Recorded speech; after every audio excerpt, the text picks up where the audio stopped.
That night, I inadvertently saw my wife quietly digging something in the rose garden behind our house. At first, I thought she was just trying to relieve stress by tending to the plants. But then, I heard her voice in the darkness. Friday, on schedule. No, he won't suspect anything. Everything's going to be resolved soon. Trust me.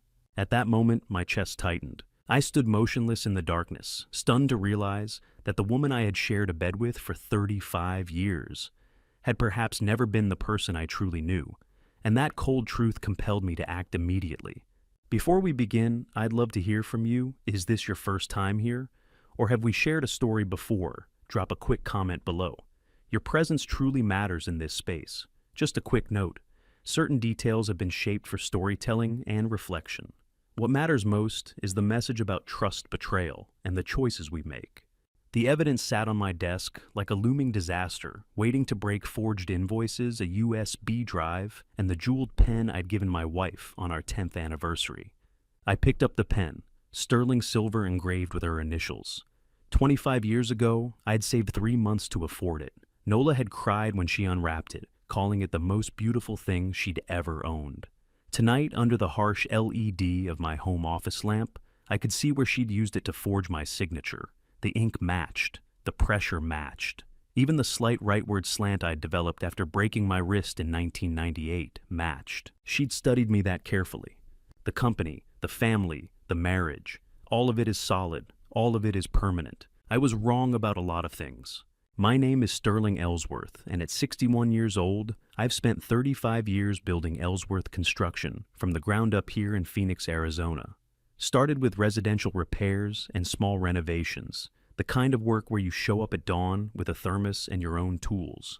Gradually moved into commercial projects, office complexes, retail centers, that mid-rise medical building on Camelback Road, everyone says, looks like a spaceship. I built that. Built all of it with my hands, my reputation, my word. Nola and I got married the same year I incorporated the business. She was 23, fresh out of Arizona State, with an accounting degree and a smile that made me forget I was supposed to be focused on profit margins. We had our daughter Delphina. 2 years later, she's 34. Now serves as CFO of Ellsworth Construction, brilliant with numbers, just like her mother once was. Then came Ezra, our 32-year-old son, who manages our construction projects with the same quiet determination I tried to teach him growing up. Family business. That phrase used to fill me with pride. My children working alongside me, carrying forward something I'd built from nothing. Nola, at home, managing our household with the same precision she'd once applied to balance sheets before she decided to step back from professional accounting to raise the kids. We had dinner together every Sunday, took vacations to Sedona, argued about whether to renovate the kitchen. Normal things, good things, things I thought meant we were happy. The house is quiet tonight. Nola's at her sister's place in Tucson. Or that's what she told me. I don't know anymore what's true and what's performance. The photos on my office wall show our life in careful progression. Wedding day beneath a ramada at Sunset Delphina's college graduation. Ezra's first day on a job site, wearing a hard hat 3 sizes too big. In every picture, Nola's hand rests on my shoulder or clasps my arm. The universal gesture of partnership. Solidarity. How long does it take to build something worth destroying? 35 years, apparently.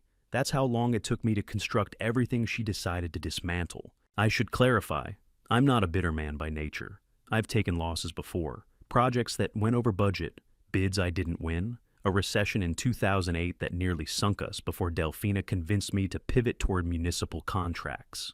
I learned early that in construction you adapt or you die. You don't waste time mourning the building that didn't get built. You move on to the next foundation. But this isn't about a lost contract. This is about trust measured in decades, dissolved in weeks. The USB drive contains files Nola created over the past 3 years. Ghost invoices for materials we never ordered, payments to vendors that don't exist, carefully falsified records designed to make it look like I'd been embezzling from my own company. The forgeries are good, professional. She must have practiced my signature hundreds of times to get it that precise. I imagine her sitting at the kitchen table while I slept upstairs, tracing my name over and over on scrap paper until she could reproduce it perfectly. The thought makes my chest tight. There are 14 forged documents in the stack on my desk. 14 separate instances where she imitated my handwriting to authorize fraudulent transactions. The amounts vary, 6,000 here, 12,000 there. Nothing large enough to trigger Delfina's audit alerts, but collectively enough to justify a federal investigation if someone tipped off the right authorities. Someone like Nola. I sat there in the dark earlier tonight, staring at that pen, and felt 35 years crumble into dust. Not just the marriage, though, that's gone obviously, but the certainty I'd carried about my own judgment. I'd built a company that employed 47 people. I'd raised 2 children who became good, capable adults. I'd navigated recession's market shifts, the endless complications of municipal permitting and contractor licensing. And I never saw my own wife plotting to bury me. That's not metaphorical, by the way. 3 weeks ago, I discovered what Nola had been burying in our backyard. Not treasure, not mementos, evidence. USB drives in waterproof cases, printed documents in sealed plastic. A paper trail designed to implicate me in fraud. Hidden 6 inches beneath those small rose pots in her garden. She'd planted those roses 5 years ago. Hybrid teas, she'd said. They need full sun and careful pruning. I'd helped her dig the beds, mixing in compost and soil amendments, never knowing what she'd eventually use that soft earth to hide. The most solid thing I ever built, a 35-year marriage to Nola, was being dismantled from within by the very hands that had once held mine at the altar. She wasn't just leaving me. She was framing me for crimes I never committed, burying evidence in our own backyard, planning to send me to prison so she could take everything. The company, the house, the reputation I'd spent decades building. She wanted me gone, completely, permanently. But I'm getting ahead of myself. Let me start from the beginning, from the signs I should have seen. Looking back, I can see the signs I ignored, small, innocent things that should have told me something was terribly wrong. April 2025. Nola started asking questions about my schedule. Not the usual, when will you be home for dinner questions, but precise ones. Which job sites I'd be visiting. What time I'd arrive. How long I'd stay. At the time, I thought she was being considerate, planning her day around mine, the way couples do after decades together.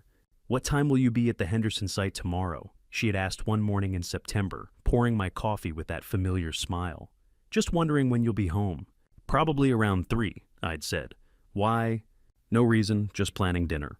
Simple, domestic, harmless.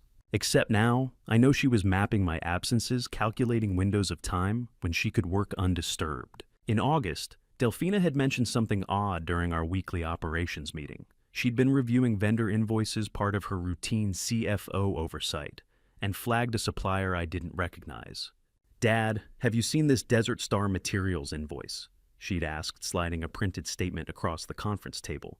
"I don't remember approving this supplier." I'd glanced at it. Gravel and aggregate delivery. The signature at the bottom looked like mine, close enough that I assumed I'd signed it during one of those marathon approval sessions where you initial 40 documents without reading every line. Must have been during the Tempe project setup, I'd told her. We brought on a few new vendors that month. Delfina had frowned slightly the way she does when numbers don't quite reconcile, but she'd nodded and moved on to the next item on the agenda. I should have paid more attention to that frown. Delfina inherited her mother's gift for patterns she sees, discrepancies the way other people see colors. But I was busy. The Tempe commercial development was running 3 weeks behind schedule. Ezra was managing the site crew, and they'd hit complications with the foundation pour. I had bigger problems than a vendor invoice I couldn't quite remember signing. Then in October, Nola asked for $5,000, said Ezra needed car repairs, something about the transmission failing on his truck. "Can we help him out?" she'd asked over breakfast, her hand resting gently on my arm. "He's embarrassed to ask you directly, you know how proud he is." Of course I'd agreed. What father wouldn't? I wrote the check that afternoon, handed it to Nola, never thought about it again. Until 3 weeks ago, when I casually mentioned it to Ezra during a site walk, asked how his truck was running. "That's fine," he'd said, genuinely confused. "Why, the transmission repair. Your mom said..." Dad, I never had transmission problems. My truck's got 40,000 miles on it." That conversation happened in my office parking lot on a Tuesday afternoon. I remember the exact moment, Ezra standing there in his dusty work boots, hard hat under his arm, looking at me like I'd lost my mind. And I'd laughed it off. Said Nola must have gotten confused, maybe it was for something else. But the seed was planted. $5,000. Where did it go? You know how easy it is to ignore what you don't want to see. I was a master at it. Every inconsistency, every strange question, every moment where Nola's behavior didn't quite match the woman I thought I knew, I rationalized it all away. Stress, menopause, the normal friction of a long marriage. I told myself we were fine. We were always fine. Until the first Monday night in December. I woke around 10 o'clock to faint sounds from downstairs. Not alarming sounds, just movement. The soft scrape of the sliding glass door opening to the backyard. I assumed Nola couldn't sleep, maybe getting some air. I rolled over, closed my eyes. Then I heard the distinct clink of ceramic on stone. Our bedroom window overlooks the backyard. I got up, moved to the glass, looked down. Nola stood in the garden area near the back fence, bathed in desert moonlight, holding one of her small decorative rose pots. She was wearing dark clothes, not pajamas, but jeans and a long-sleeve shirt, practical clothes for outdoor work. She set the pot down at a very specific location, adjusted it slightly, stepped back to examine the placement from multiple angles. Then she knelt beside it with a small hand trowel. I watched her dig. Not casually, not the way someone plants flowers on a Sunday afternoon. This was precise, methodical. She measured the depth with her hand, removed something from her jacket pocket, I couldn't see what, and placed it carefully in the hole, covered it, smoothed the soil, positioned the rose pot directly over the spot. She stood, brushed dirt from her knees, checked the placement 3 more times before picking up her tools and walking back toward the house. The whole operation took maybe 8 minutes. She stood up, brushed the desert dirt from her knees, and walked back toward the house. I quickly moved back to the bed, closing my eyes and pretending to be asleep. I heard the sliding door lock and then her quiet footsteps entering the bedroom. "Nola," I murmured, feigning a voice thick with sleep as I turned over. "What were you doing out there?" She paused by the bedside, her voice remarkably calm, carrying that familiar gentle warmth. "Just planting a small rose pot, Sterling. Every Monday at 10 p.m., planting and tending to them at this hour is very good for them. Go back to sleep." At that moment, I thought it was just her hobby, a way to clear her mind. "Maybe stress is getting to her too," I whispered to myself after she slid under the covers. But when I dug it up later, the truth buried beneath those small pots made my heart stop. Except I knew even then that her answer was a performance, because asking any further meant acknowledging that something was terribly wrong. And I'd spent 8 months not acknowledging that. My hands gripped the edge of the blanket in the dark, watching the ceiling, while she drifted off, her breathing, even and calm. That wasn't gardening. That was execution. And the woman who had just lied to my face with a soft smile, careful, calculating, moving through the dark with the confidence of someone who'd planned every step, that woman looked like a complete stranger. Not the person I'd held at the altar 35 years ago. Not the mother who'd raised our children, but someone I'd never met. Someone capable of things I couldn't yet imagine. I lay there for hours after she fell asleep, and with every passing second, the distance between us grew wider. I didn't know it then, but I'd just witnessed the first move in a game that would cost me everything. The next morning, I drove straight to Delphina's office instead of my own. I needed to tell someone what I'd seen, and my daughter had always been the one who saw things clearly. Ellsworth Construction occupies a renovated warehouse in East Phoenix, all exposed brick and industrial windows. Delphina's office sits at the far end of the second-floor glass walls that let her see the entire accounting department. She looked up when I knocked, and whatever expression I was wearing made her stand immediately. "Close the door," she said. I did. "I saw your mother in the garden last night." I started feeling ridiculous even as I said it. Around 10 o'clock, she was burying something under one of her rose pots. I expected Delphina to tell me I was overreacting, to suggest Nola was just planting bulbs or doing some late-night stress gardening. Instead, her face went very still. "Dad," she said quietly, "I need to show you something. I've been waiting for the right time to bring this up." "What do you mean the right time?" My chest tightened. "How long have you known something was wrong?" 3 weeks, maybe longer." She pulled open her desk drawer and extracted a yellow folder, thick with papers. When she laid it on the desk between us, I saw the tab label, Desert Star Materials Anomalies. "I found the first invoice 3 weeks ago," Delphina said, opening the file to show highlighted printouts. "No approval signature in the master file. I thought it was an admin error, something Saskia missed when scanning documents." Saskia Kent, our office secretary, handles invoice processing. She's been with us for 8 years, meticulous to a fault. Then I found 3 more, Delphina continued. All from the same company, all missing your signature in the approval chain. She spread 4 invoices across the desk. Each one bore my signature at the bottom, the familiar slant the way I cross my T's, but the digital approval trail showed no record of me ever seeing them. Desert Star Materials doesn't exist, Dad. The address on their letterhead is a vacant lot in Tempe. No business license on record with the state. No contractor credentials. I spent 2 weeks checking. I stared at the invoices. Aggregate delivery, concrete supplies, rebar shipment, all for the Henderson site project, all dated between August and November. Total value $47,000. Someone forged these, I said. Yes. And you think? I don't know what to think, Delphina interrupted, but her eyes said otherwise. That's why I've been waiting. I needed more than suspicion before I came to you with this. We sat in her office for another hour cross-referencing dates. Every Desert Star invoice corresponded to a day when I'd been off-site for extended periods. Days Nola would have known I'd be gone. Days she'd specifically asked about. We need to document everything, I said finally. But we don't tell your mother, not yet. Delphina nodded. The alliance formed in that moment felt both necessary and heartbreaking, father and daughter, building a case against the woman who'd raised her. Tuesday through Thursday became an exercise in surveillance. At home, I observed Nola the way I'd evaluate a faulty foundation, looking for cracks, measuring inconsistencies. She took phone calls in the bathroom with the door locked. When I asked casual questions about her day, her answers came too quickly, too rehearsed. How was your day, Nola? I'd asked Tuesday over dinner. It's fine, the usual. She'd looked up from her plate, suddenly defensive. Why are you asking? Just asking. But I wasn't just asking. I was watching the way her shoulders tensed, the way she checked her phone every 15 minutes, the way she seemed to be calculating something I couldn't see. We were building a case against my own wife, the way I'd built every foundation in Phoenix, carefully, methodically, one piece of evidence at a time. At the office, Delphina continued her forensic accounting. Wednesday afternoon, she called me. Dad, I found another one, dated last Monday, the day before you saw her in the garden. Another invoice, another $8,000, another piece of the pattern. By Thursday, we had 7 fraudulent invoices totaling $63,000, all processed through accounts payable in the past 4 months, all corresponding to days when I'd been conveniently absent. I sat across from Nola at dinner Thursday night, watching her cut her chicken with precise, delicate movements, and realized I was dining with a stranger who knew all my secrets. She knew my schedule, my signature, my blind spots. She'd studied me for 35 years, learning exactly where to strike. You're quiet tonight, she said. Tired, long week.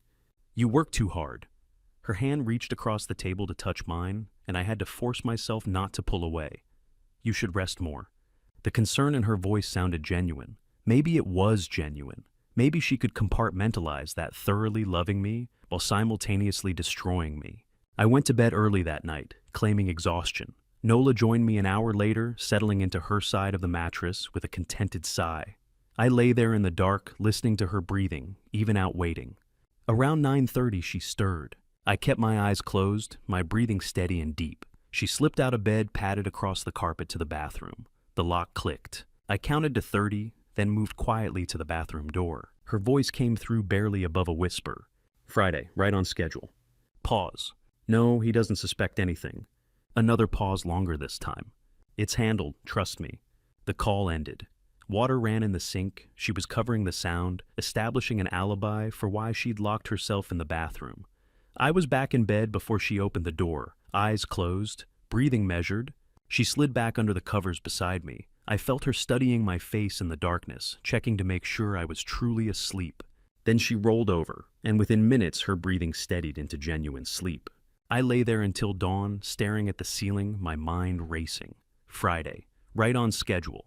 Her voice had been ice-cold, businesslike, nothing like the woman I'd married. Whatever she was planning had a deadline, and I had less than 24 hours to figure out what Friday meant. But Friday wasn't the deadline I needed to worry about. It was the following Monday. Friday came and went without incident. Nola went to the grocery store, attended her book club, came home, and made dinner like nothing was happening. Whatever had been scheduled, I never saw it. Maybe the phone call had been about something else entirely, or maybe she'd seen through my pretense of sleep and adjusted her timeline. But the following Monday night, I didn't wait for sounds to wake me. I stayed awake watching the bedroom window like a hunter in a blind. 10 o'clock arrived with desert precision.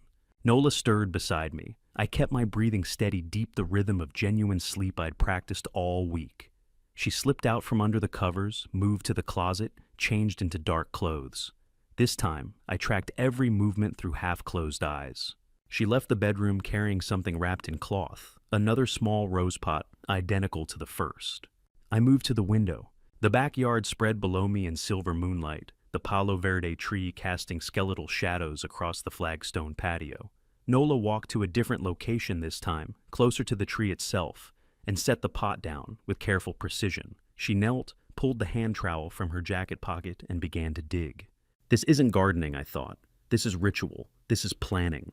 She measured the hole with her palm, checking depth, reached into her other pocket and extracted a small rectangular object from this angle. I couldn't tell what it was wrapped in plastic. She placed it in the hole, covered it with soil, positioned the rose pot directly over the burial site.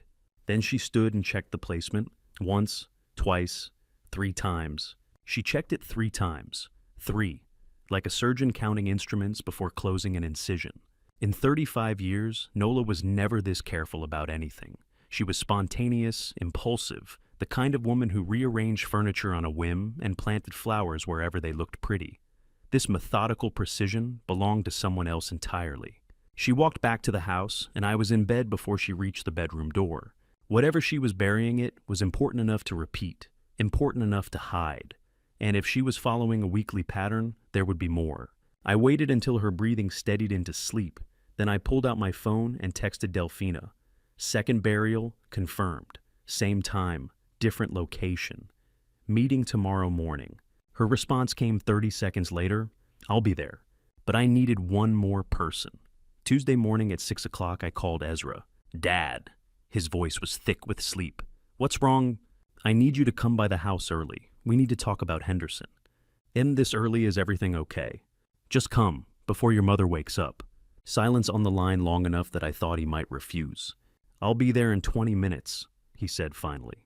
He arrived at 6:45, looking exhausted, dark circles under his eyes, like he hadn't slept properly in weeks. I met him at the door and led him to the kitchen, put coffee on, kept my voice low. This isn't about Henderson, I said once we were seated. I'm sorry for lying, but I need to tell you something, and I need you to stay calm. Ezra's jaw tightened. What's going on? Your mother has been burying things in the backyard.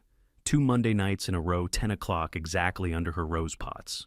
I don't know what she's hiding, but Delphina found fraudulent invoices at the office, and I think they're connected. I expected shock, denial. Instead, Ezra went very pale and pulled his phone from his pocket. How long? He asked quietly. How long has this been happening? The burial's 2 weeks, but the invoices go back months. Ezra scrolled through his phone, his hands unsteady. Then he turned the screen toward me. Text messages, dozens of them, all from Nola. Mom had some heart palpitations today. Seeing Dr. Gable tomorrow. Don't tell your father he has enough stress. Mom test results came back. Nothing conclusive. More appointments scheduled. Mom's shortness of breath getting worse. Please don't worry, Dad, with this. I'll handle it. The messages went back 6 months. June, July, August, right around the time the first Desert Star invoices appeared. Mom's been texting me about her heart problems for 6 months. Ezra said, his voice hollow. She made me promise not to tell you. Said you had too much on your plate, that the business stress was already breaking you down, that she didn't want to add to your burden. My throat went tight. What heart problems? Your mother's heart is fine. I know that now. His eyes were red-rimmed, whether from exhaustion or tears I couldn't tell. But she sent me appointment reminders, test results. She even sent me a photo of a prescription bottle. I looked it up later. It's a real cardiac medication. I thought she was dying, Dad. The kitchen clock ticked in the silence between us. She used me, Ezra whispered, kept me distracted, worried, guilty. Every time I started to notice something odd at work, a missing signature, a vendor I didn't recognize, I'd get another text about chest pains or dizziness, and I'd forget everything else. I watched my son's hands shake as he scrolled through his mother's lies, and I realized she'd been destroying both of us simultaneously. While she planted evidence in the backyard, she planted fear in our son's heart. While she forged my signature, she forged a medical crisis to weaponize Ezra's love. Dad, I hid it from you for 6 months because I thought Mom was dying. His voice broke. I'm sorry. I reached across the table and gripped his shoulder. This isn't your fault. But the weight of what Nola had done settled over us like concrete setting. She hadn't just betrayed her husband, she'd manipulated her own child, turned his devotion into a tool for her conspiracy, made him an unwitting accomplice through manufactured compassion. If she could do that to her own son, what else was she capable of? We were about to find out exactly how deep this went. We didn't waste time on comfort or apologies. Within 10 minutes, the three of us were sitting in my study with the door closed, mapping out exactly how we'd unearth my wife's secrets. Nola's spa appointment, Delphina said, pulling out her phone to check the calendar. Tuesday mornings 9:30, she's had that standing reservation for 2 years. 2 years. The realization hit me like cold water. How long had this Tuesday routine been running? And more importantly, how long had it been cover for something else entirely? She'll be gone 3 hours minimum, Delphina continued. That's our window. We dig up both rose pots, photograph everything, analyze whatever's inside, and put it all back exactly as it was. I'll dig them up, I said. You handle the analysis. Ezra, you go to work like nothing's happening. Ezra looked up from his coffee, still pale. Dad, what if she comes back early? What if she knows? She won't know, Delphina said with the certainty of someone who'd been tracking patterns for weeks. Mom's appointment is 90 minutes. Then she always has lunch at that cafe on Camelback. She's never home before 1 o'clock. The way my daughter said it, clinical detached, like she was analyzing a stranger's schedule instead of her mother's, told me how far we'd already traveled from normal family dynamics. We weren't planning a surprise party. We were planning a covert operation against the woman who'd raised us. What do we do after? Ezra asked. Once we know what she buried, depends on what we find, I said. But we document everything, photos, measurements, exact locations. We need evidence that will hold up. Hold up where? Ezra's voice cracked slightly. Are we talking about police lawyers? No. I met my son's eyes. I don't know yet, but whatever we find, we do this right. Delphina nodded. Agreed. No confrontation until we understand the full scope. 3 hours to dismantle 35 years of marriage. At 8:45, Nola emerged from the bedroom dressed in yoga pants and a lightweight jacket, her spa bag over her shoulder. She looked relaxed, refreshed, like a woman without a care in the world. I sat at the breakfast table with the newspaper spread in front of me, not reading a single word. Ezra stood by the coffee maker, refilling his mug for the 3rd time, his hands remarkably steady considering the circumstances. Good morning, Nola said brightly, kissing the top of my head as she passed. You're up early, Ezra. Couldn't sleep, he said, which was true enough. You work too hard, just like your father. She poured herself a glass of water, hummed something tuneless while she drank it. I'll be back around 1. Do we need anything from the store? No, we're fine, I said, forcing my voice to sound normal. Enjoy your spa day. She smiled the same smile I'd loved for 35 years and crossed back to kiss my cheek. Love you. The words stuck in my throat, but I managed them. Love you too. I watched her walk to the front door, watched her check her reflection in the hallway mirror, watched her grab her keys from the hook, every movement familiar, domestic, ordinary. How many of those Tuesday spa appointments were actually spa appointments? How long had I been living with a stranger who wore my wife's face? The front door closed. I heard her car start in the driveway. Ezra and I sat in silence until the sound of her engine faded down the street. I need to go, Ezra said, finally setting his mug in the sink. He looked at me, his expression somewhere between grief and determination. Dad, whatever you find, I'll text you, I promised. He nodded and left through the garage. I stood at the kitchen window, watching the empty street, listening to the house settle into silence. The breakfast dishes sat on the counter. Nola's coffee mug, still half full, rested beside the sink. Normal Tuesday morning debris. At 9:40 exactly, Delphina's car pulled into the driveway. She came through the back door carrying her laptop bag and a small hard case equipment box. I recognized from her office the kind she used for secure document transport. She's gone, Delphina said. We have 3 hours. Let's move. I started toward the garage, but she caught my arm. Dad, are you sure about this? Her voice dropped lower, more vulnerable than her tactical planning had allowed earlier. Once we dig those up, we can't unknow what's inside. We can't go back to pretending everything's fine. I thought about the forged invoices, the fake heart condition texts, the midnight burials, the woman who'd kissed my cheek this morning and said she loved me while planning God knows what. We crossed that line the moment I saw her in the garden, I said. I'm sure. Hand me the gloves. She pulled a pair of gardening gloves from her bag, and I walked to the garage. The garden spade hung on the wall, where it always did next to the rake and hedge trimmers, tools I'd used for 30 years to maintain the yard Nola and I had built together. I lifted the spade, felt its familiar weight. Every marriage has secrets. I was about to excavate mine with a garden spade. I walked back through the garage and into the morning sunlight. Delphina stood at the edge of the flagstone patio, looking toward the rose garden, where 2 decorative pots sat exactly where Nola had placed them. Which one first? She asked. The one closest to the fence. That was the first burial. I watched my own car pull away when Ezra left for work. I watched Nola's empty parking space. I watched my daughter pull out her phone to start documenting. Then I walked toward the roses, shovel in hand, and knelt in the dirt where my wife had knelt 2 weeks ago. 35 years of marriage driving away in a silver sedan. And here I was, about to dig up more than rose pots. What we found buried in that dirt would shatter everything I thought I knew. The shovel bit into Arizona dirt, exactly where I'd watched my wife kneel 2 weeks ago. And every scrape felt like watching 35 years of building crumble to the ground. The soil was loose from recent planting. Nola hadn't packed it down, which made the digging easier than I'd expected. I worked carefully, Delphina standing beside me with her phone out, documenting every stage. The small rose pot sat to one side, its dynamic red petals already wilting in the morning sun. But as the dirt gave way and the shovel struck metal, the absolute truth uncovered beneath those small pots left me completely paralyzed and stunned. About 15 centimeters down, the shovel struck something solid with a distinct clink of metal on glass. There, I said, my voice rougher than intended. I hit something. Careful, Delphina warned. We need to preserve whatever's inside. I set the shovel aside and knelt closer, using my gloved hands to clear away dirt.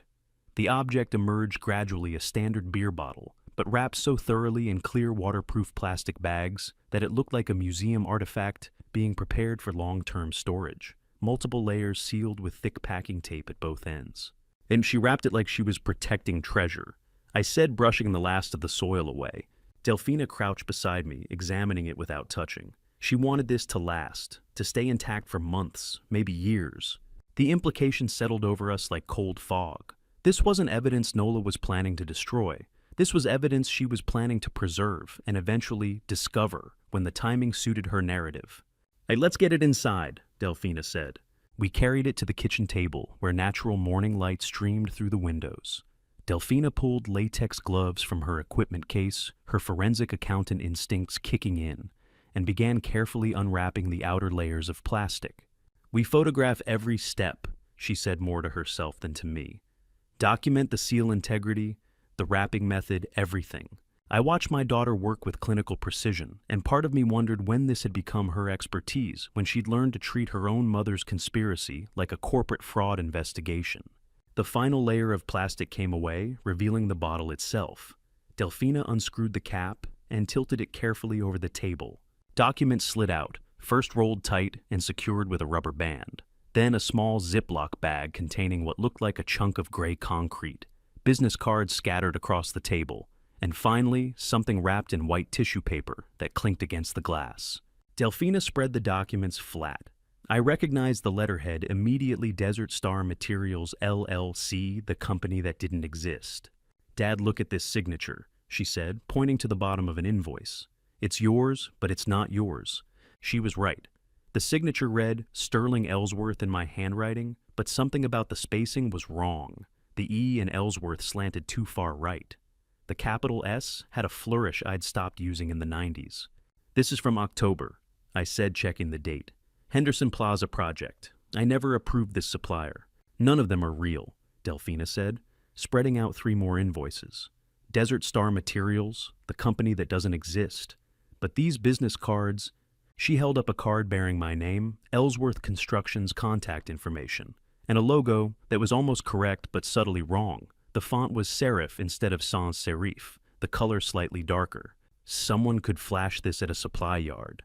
Delphina said, pick up materials sign with your name, and the vendor would never question it. You ever give someone a gift that comes back to destroy you?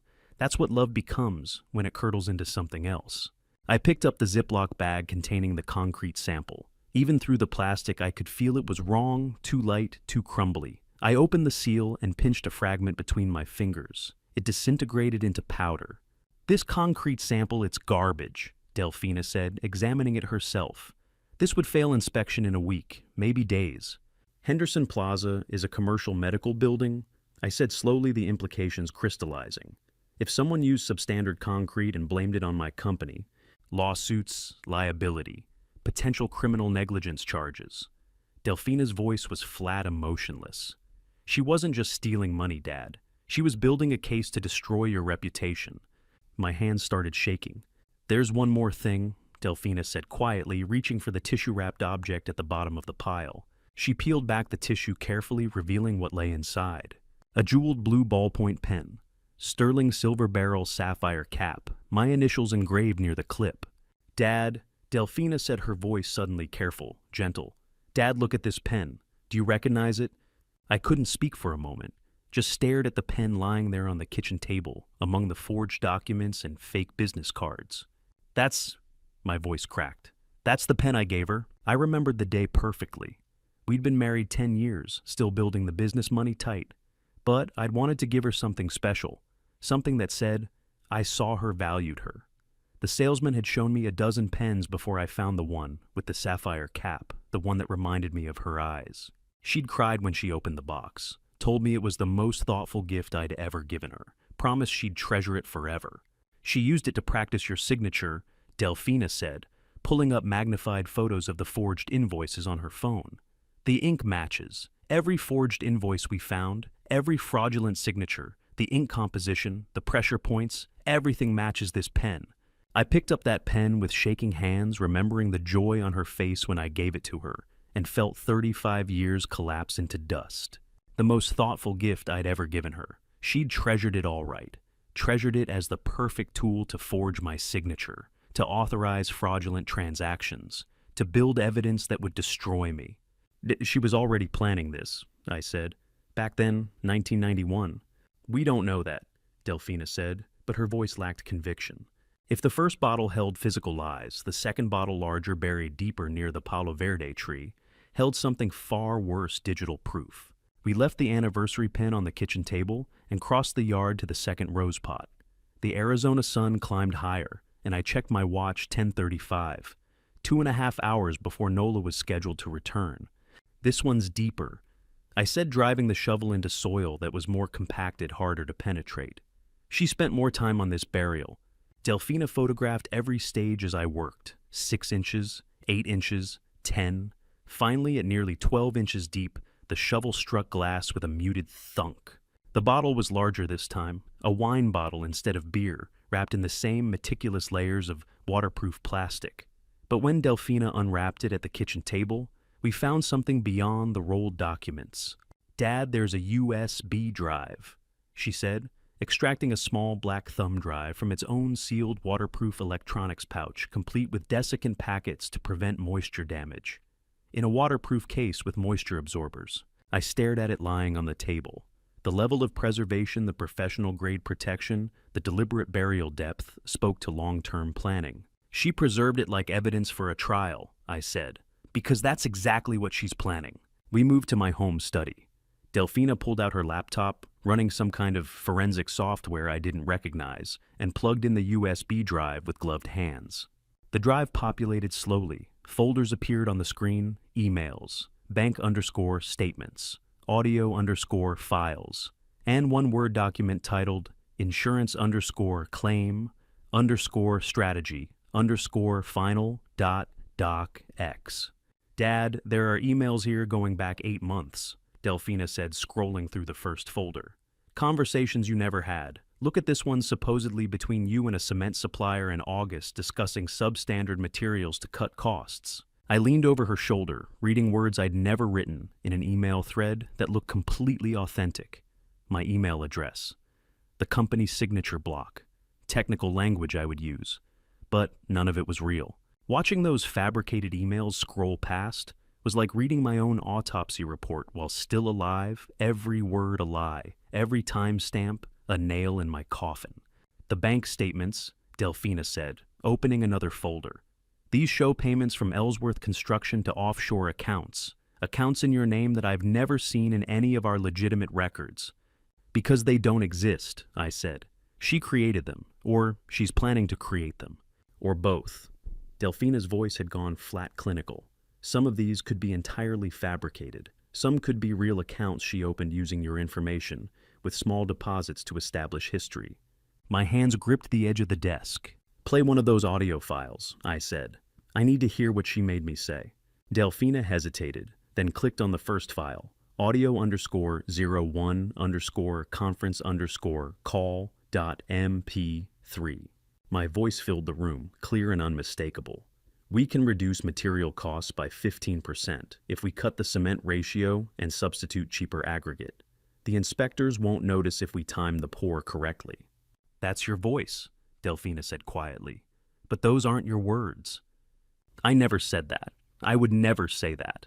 My voice sounded hollow even to myself. That's not how is that possible? AI voice cloning, deepfake audio. Delphina stopped the playback. If she had enough source material, recorded phone calls, videos, anything with your voice software can generate new speech that sounds exactly like you. I thought about all the family videos we'd made over 35 years. Every birthday, every anniversary, every casual conversation Nola might have recorded without me noticing. We need an expert, I said. Someone who can prove this is fake. I called Merritt Wolfe, a 48-year-old audio forensics expert I'd worked with on a previous construction dispute, where we'd needed to verify the authenticity of recorded contractor conversations. He had a reputation for finding truth in sound waves, and he lived 20 minutes away in Tempe. I can be there in an hour, Merritt said when I explained what we'd found. Don't delete anything. Don't copy anything. Just leave it exactly as it is.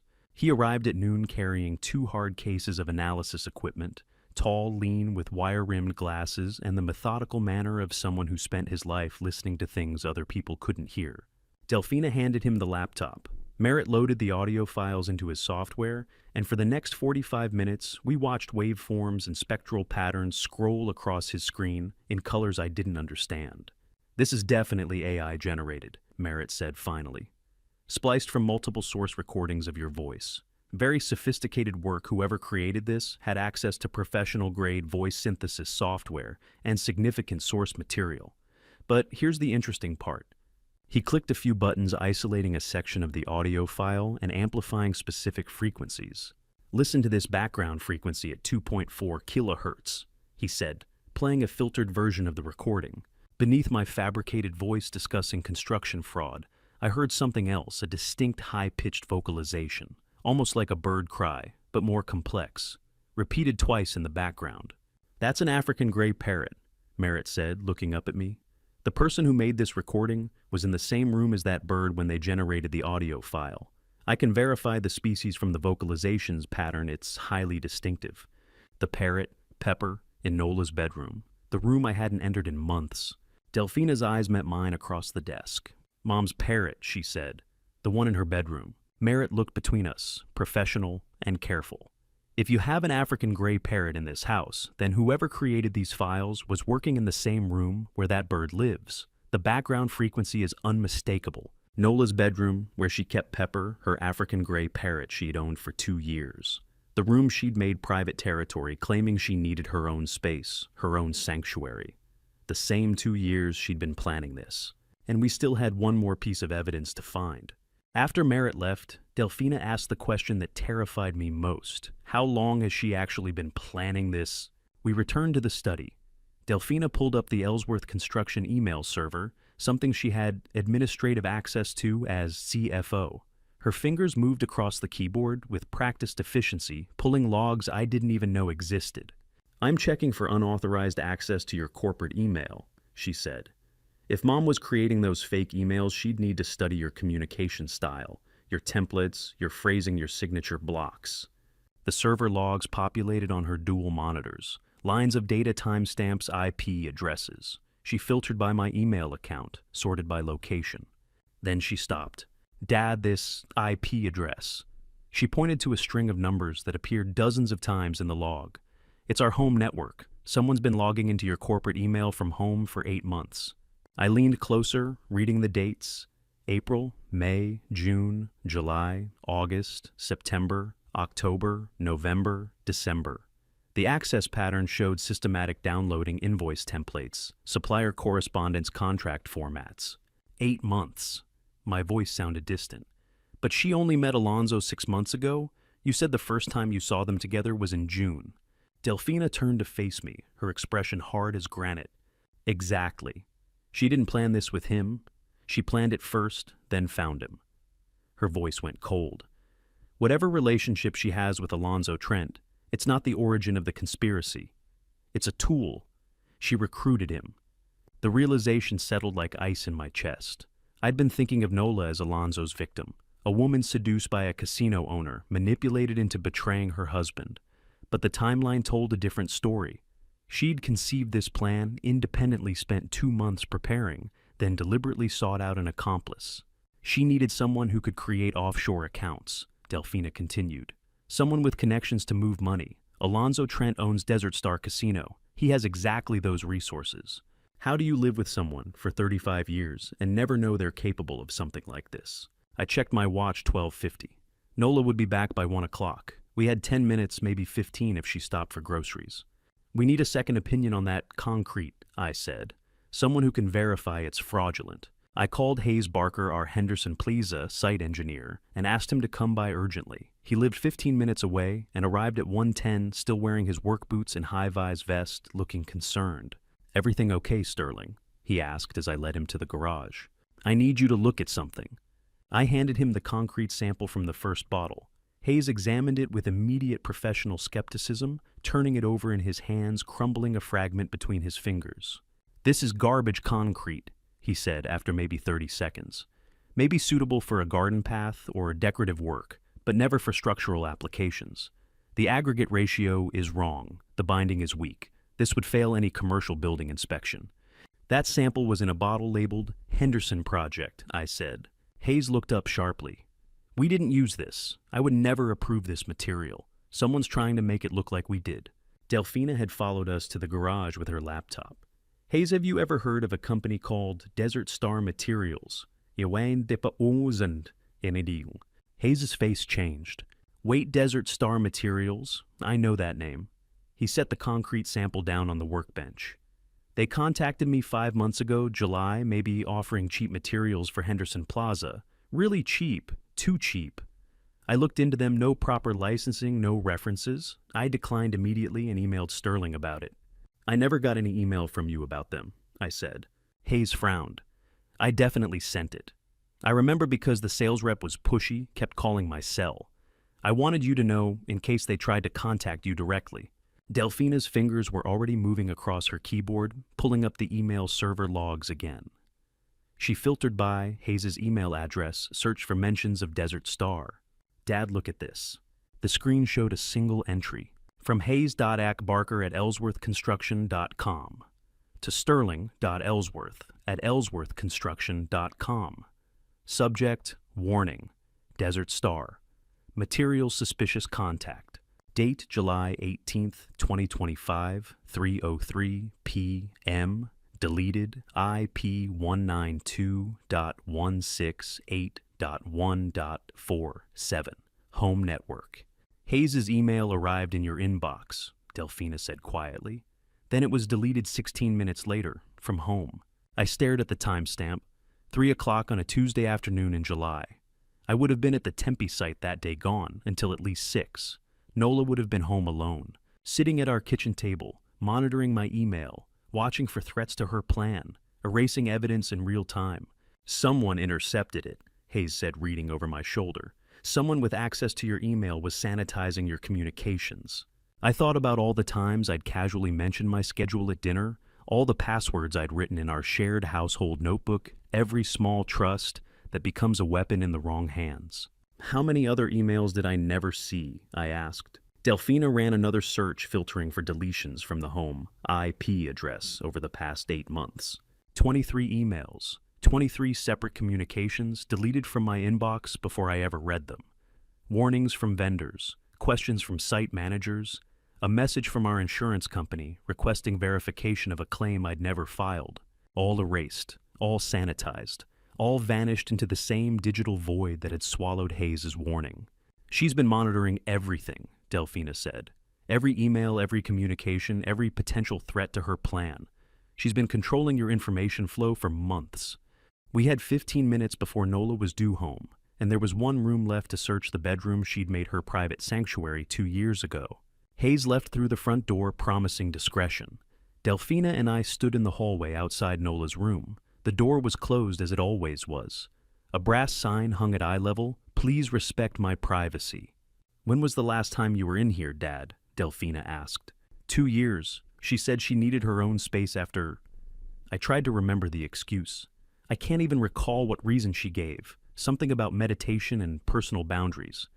Delphina turned the handle and pushed the door open. The room was immaculate. Every surface gleamed.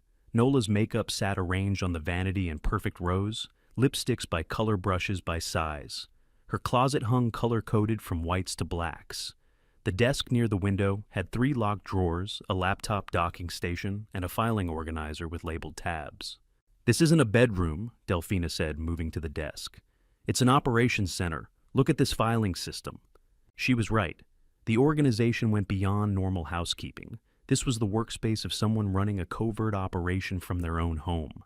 Pepper the African gray parrot watched us from his cage in the corner, his head tilted with intelligent curiosity as we invaded his domain. "The burner sim has to be here somewhere," Delphina said, pulling open drawers on the vanity.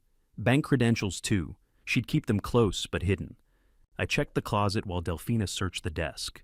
Designer clothes organized by season, shoeboxes stacked with military precision. Nothing out of place, nothing suspicious. Then Delphina made a small sound of discovery. "Dad, I found it." She'd pulled out the bottom drawer of the makeup vanity, the one filled with expensive cosmetics Nola rarely used. Beneath a layer of foundation bottles and eyeshadow palettes sat a small manila envelope unsealed. Inside a burner SIM card, still in its plastic packaging, and a slip of paper with bank account login credentials written in Nola's distinctive handwriting. Account number, routing number, username, password, all of it right there, hidden beneath her makeup 3 feet from where she slept every night. I leaned closer to examine the paper, and Pepper suddenly squawked from his cage. "Hello, Hayes. Hello, Hayes." The voice was mine, not similar to mine, exactly mine. The precise intonation I used when greeting Hayes Barker, our site engineer. The slight upward inflection at the end, the slight upward inflection at the end. The warmth I put into business relationships. "Jesus," I said, stepping back from the cage. "That's my voice. That's exactly how I sound." Hearing my own voice come from that parrot's beak was like watching an echo of my own past turn against me. Delphina stared at the bird, understanding flooding her expression. "She recorded you," she said quietly. "In this room, over and over, training the AI model, and Pepper learned your voice from hearing it played back hundreds of times." The parrot tilted his head again. "Hello, Hayes. Foundation pour at 3. Another phrase I used regularly, another piece of my voice stolen and repurposed. "We need to go," Delphina said, photographing the SIM card and credentials with her phone. "She'll be home any minute." We replaced everything exactly as we'd found it and left the room, closing the door behind us. Nola arrived at 1:15, cheerful and refreshed from her spa day. She kissed my cheek, asked about my morning, mentioned she needed to run errands later. I watched her performance with new eyes, seeing the calculation beneath every gesture.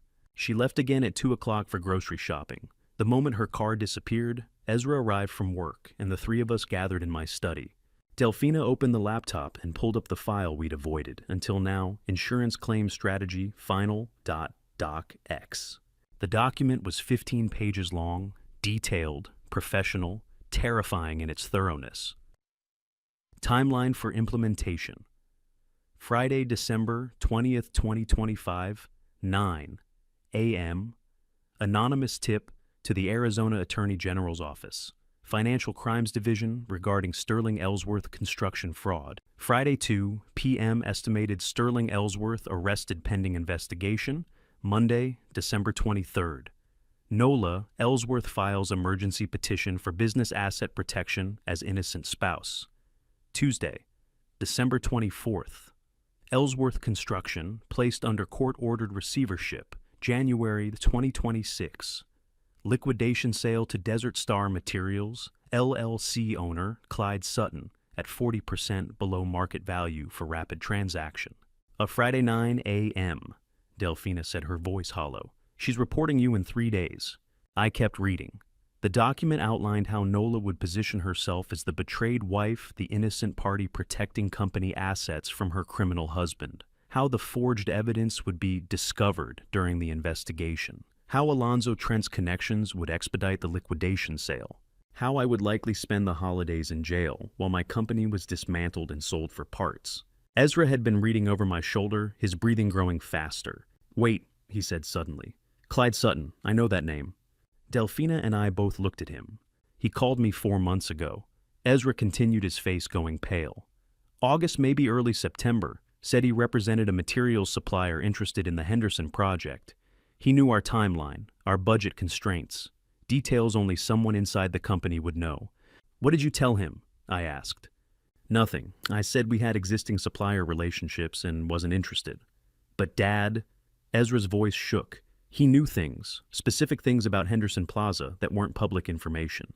"You think you know what betrayal feels like until you realize your wife built an entire criminal network around destroying you? This isn't just Mom betraying you," Ezra said. "This is organized, multiple people, a criminal operation."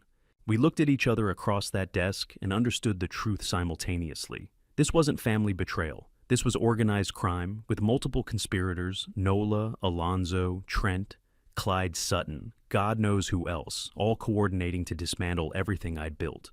And we had less than 3 days to stop it.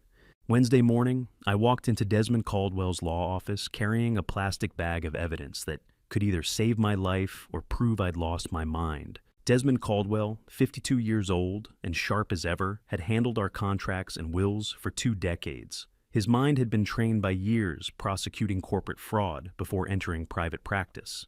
If anyone could understand what I was carrying, it was him. His office occupied the 14th floor of a downtown Phoenix building with views of Camelback Mountain. He met me in the conference room at 8 o'clock, sharp coffee already poured. "Desmond, I need you to tell me if I'm crazy or if this is as bad as I think it is," I said, setting the bag on the mahogany table. He gestured for me to continue. I spent the next hour laying it all out. The bottles buried in the backyard, the forged invoices and fake business cards, the USB drive with fabricated emails and deepfake audio, the anniversary pen used to practice my signature, the bank credentials hidden in Nola's vanity, the deleted warning emails, the master strategy document planning my arrest for Friday morning. Desmond made notes on a legal pad, his expression neutral and professional. When I finished, he set down his pen and looked at me across the table. "It's worse than you think," he said. "But you're not crazy. This is prosecutable fraud, conspiracy, possibly wire fraud if she used electronic communications to facilitate it. You have enough evidence here to pursue both criminal and civil charges." The relief lasted maybe 3 seconds before he continued. "But we're not going to sue her. We're going to trap her." I leaned forward. "What do you mean?" "Tell me about the money," Desmond said. "According to this strategy document, she owes someone. How much?" "The fake bank statements show withdrawals totaling around $200,000. I think she's been gambling probably at Alonzo Trent's underground casino. That's the debt she's trying to clear." Desmond nodded, making more notes. "And she expects you to pay it. That's part of her plan, force you into liquidating assets to cover her debts, making you look desperate and guilty when the fraud allegations surface." "Exactly. So here's what we do." Desmond pulled out a fresh sheet of paper and started sketching a timeline. "You're going to give her the money, $200,000. I stared at him. "You're going to give her the money." "No, you're going to put it in escrow under my control, a special account that requires dual authorization for any transfer. When Nola tells Alonzo the money is available, and when he attempts to accept the transfer, federal financial monitoring systems will flag it." "Why?" Desmond smiled, the expression of a former prosecutor who just found his definitive proof. "Because Alonzo Trent is already under federal investigation. The FBI has been watching his casino operation for over a year. Any large financial transaction involving him gets automatically reported to FinCEN, the Financial Crimes Enforcement Network. When he tries to accept $200,000 from you, it triggers alerts. The FBI gets notification, and suddenly they have evidence of ongoing criminal enterprise." Desmond was building a legal mousetrap, and my wife was about to walk right into it, baited with her own greed. So the money I'm supposedly paying her debt with becomes the evidence that destroys them both. I said, understanding crystallizing. Precisely. You never lose control of the funds. They sit in escrow monitored by federal systems, and the moment Alonzo reaches for them, the trap springs. Nola thinks she's clearing her debt. She's actually triggering her own downfall. I sat back in the leather chair, processing the elegant brutality of it. How soon can you set this up? I asked. This afternoon. I'll have the escrow account active by 5 o'clock. My phone buzzed. A text from Delphina at Hampton Investigations. You need to hear this. I'd sent Delphina to meet with Virgil Hampton, a private investigator I'd used once before for a contractor dispute. If Alonzo was under federal investigation, Virgil would know he had contacts throughout Phoenix law enforcement. I need to make a call, I told Desmond. Delphina answered on the first ring. Dad put me on speaker. Desmond needs to hear this too. I switched to speaker mode. Go ahead. I'm with Virgil Hampton at his office in Tempe. Delphina's voice came through clear and urgent. Virgil, tell my father what you just told me. A gravelly voice joined the call. Virgil Hampton, a 56-year-old private investigator with a reputation for discretion and thoroughness. Mr. Ellsworth, I've been photographing Alonzo Trent for 3 months on behalf of another client investigating casino fraud, Virgil said. Your wife appears in about 40% of my surveillance photos. Hotels, restaurants, the underground casino, location on East McDowell, meetings at what appears to be a shell company office registered to Desert Star Materials. Yet the FBI knows about him, Delphina asked, though I could tell from her tone she'd already gotten the answer. They've been watching him for over a year, Virgil confirmed.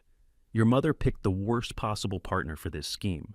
Alonzo Trent is a known federal target. His operation is compromised. It's just a matter of timing before they move in.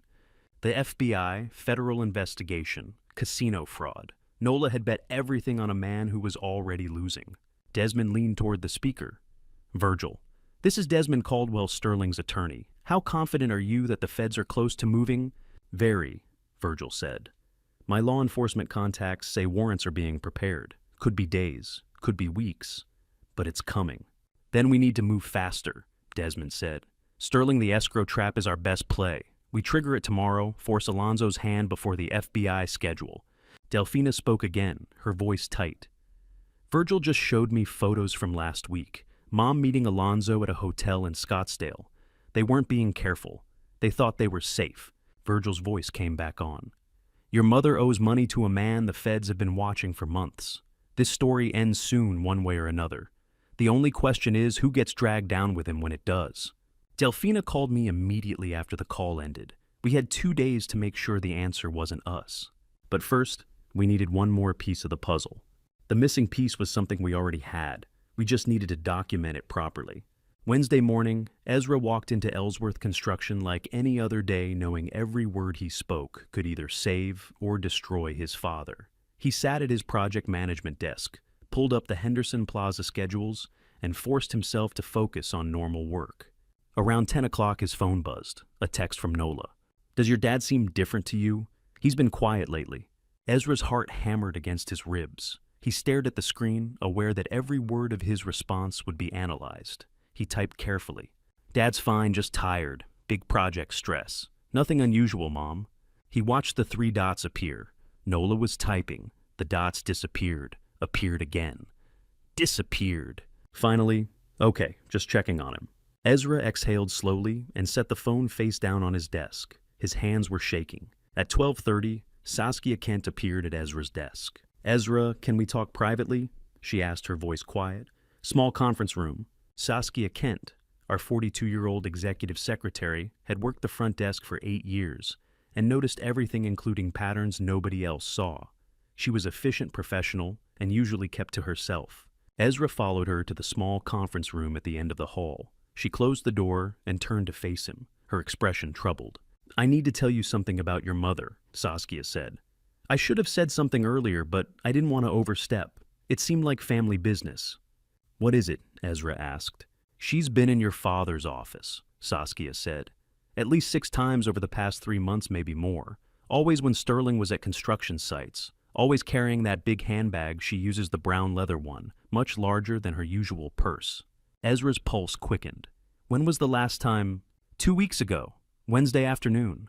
Sterling was at the Tempe site all day. Saskia's voice dropped lower. I saw her leave with a stack of what looked like blank invoice forms, the ones with the company letterhead and logo. She had them tucked into her handbag. Why didn't you tell anyone? Because she's your mother. She's Sterling's wife. I assumed she had permission to be in there, that maybe she was helping with paperwork or organizing files. Saskia looked genuinely distressed. But the way she moved quickly like she didn't want to be seen, it bothered me. I documented the dates in my calendar just in case.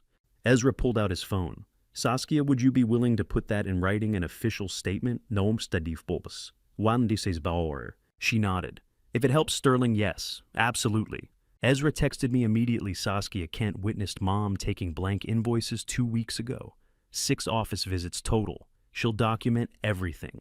The final piece of independent corroboration. A witness who had no reason to lie, no stake in family drama, just professional observation of suspicious behavior. That afternoon at 3 o'clock, Delphina, Ezra, and I gathered in my home study for a video call with Desmond Caldwell. The attorney's face appeared on the laptop screen, his office background sharp and professional. We have everything we need. Desmond began without preamble. Sterling, the escrow account is active.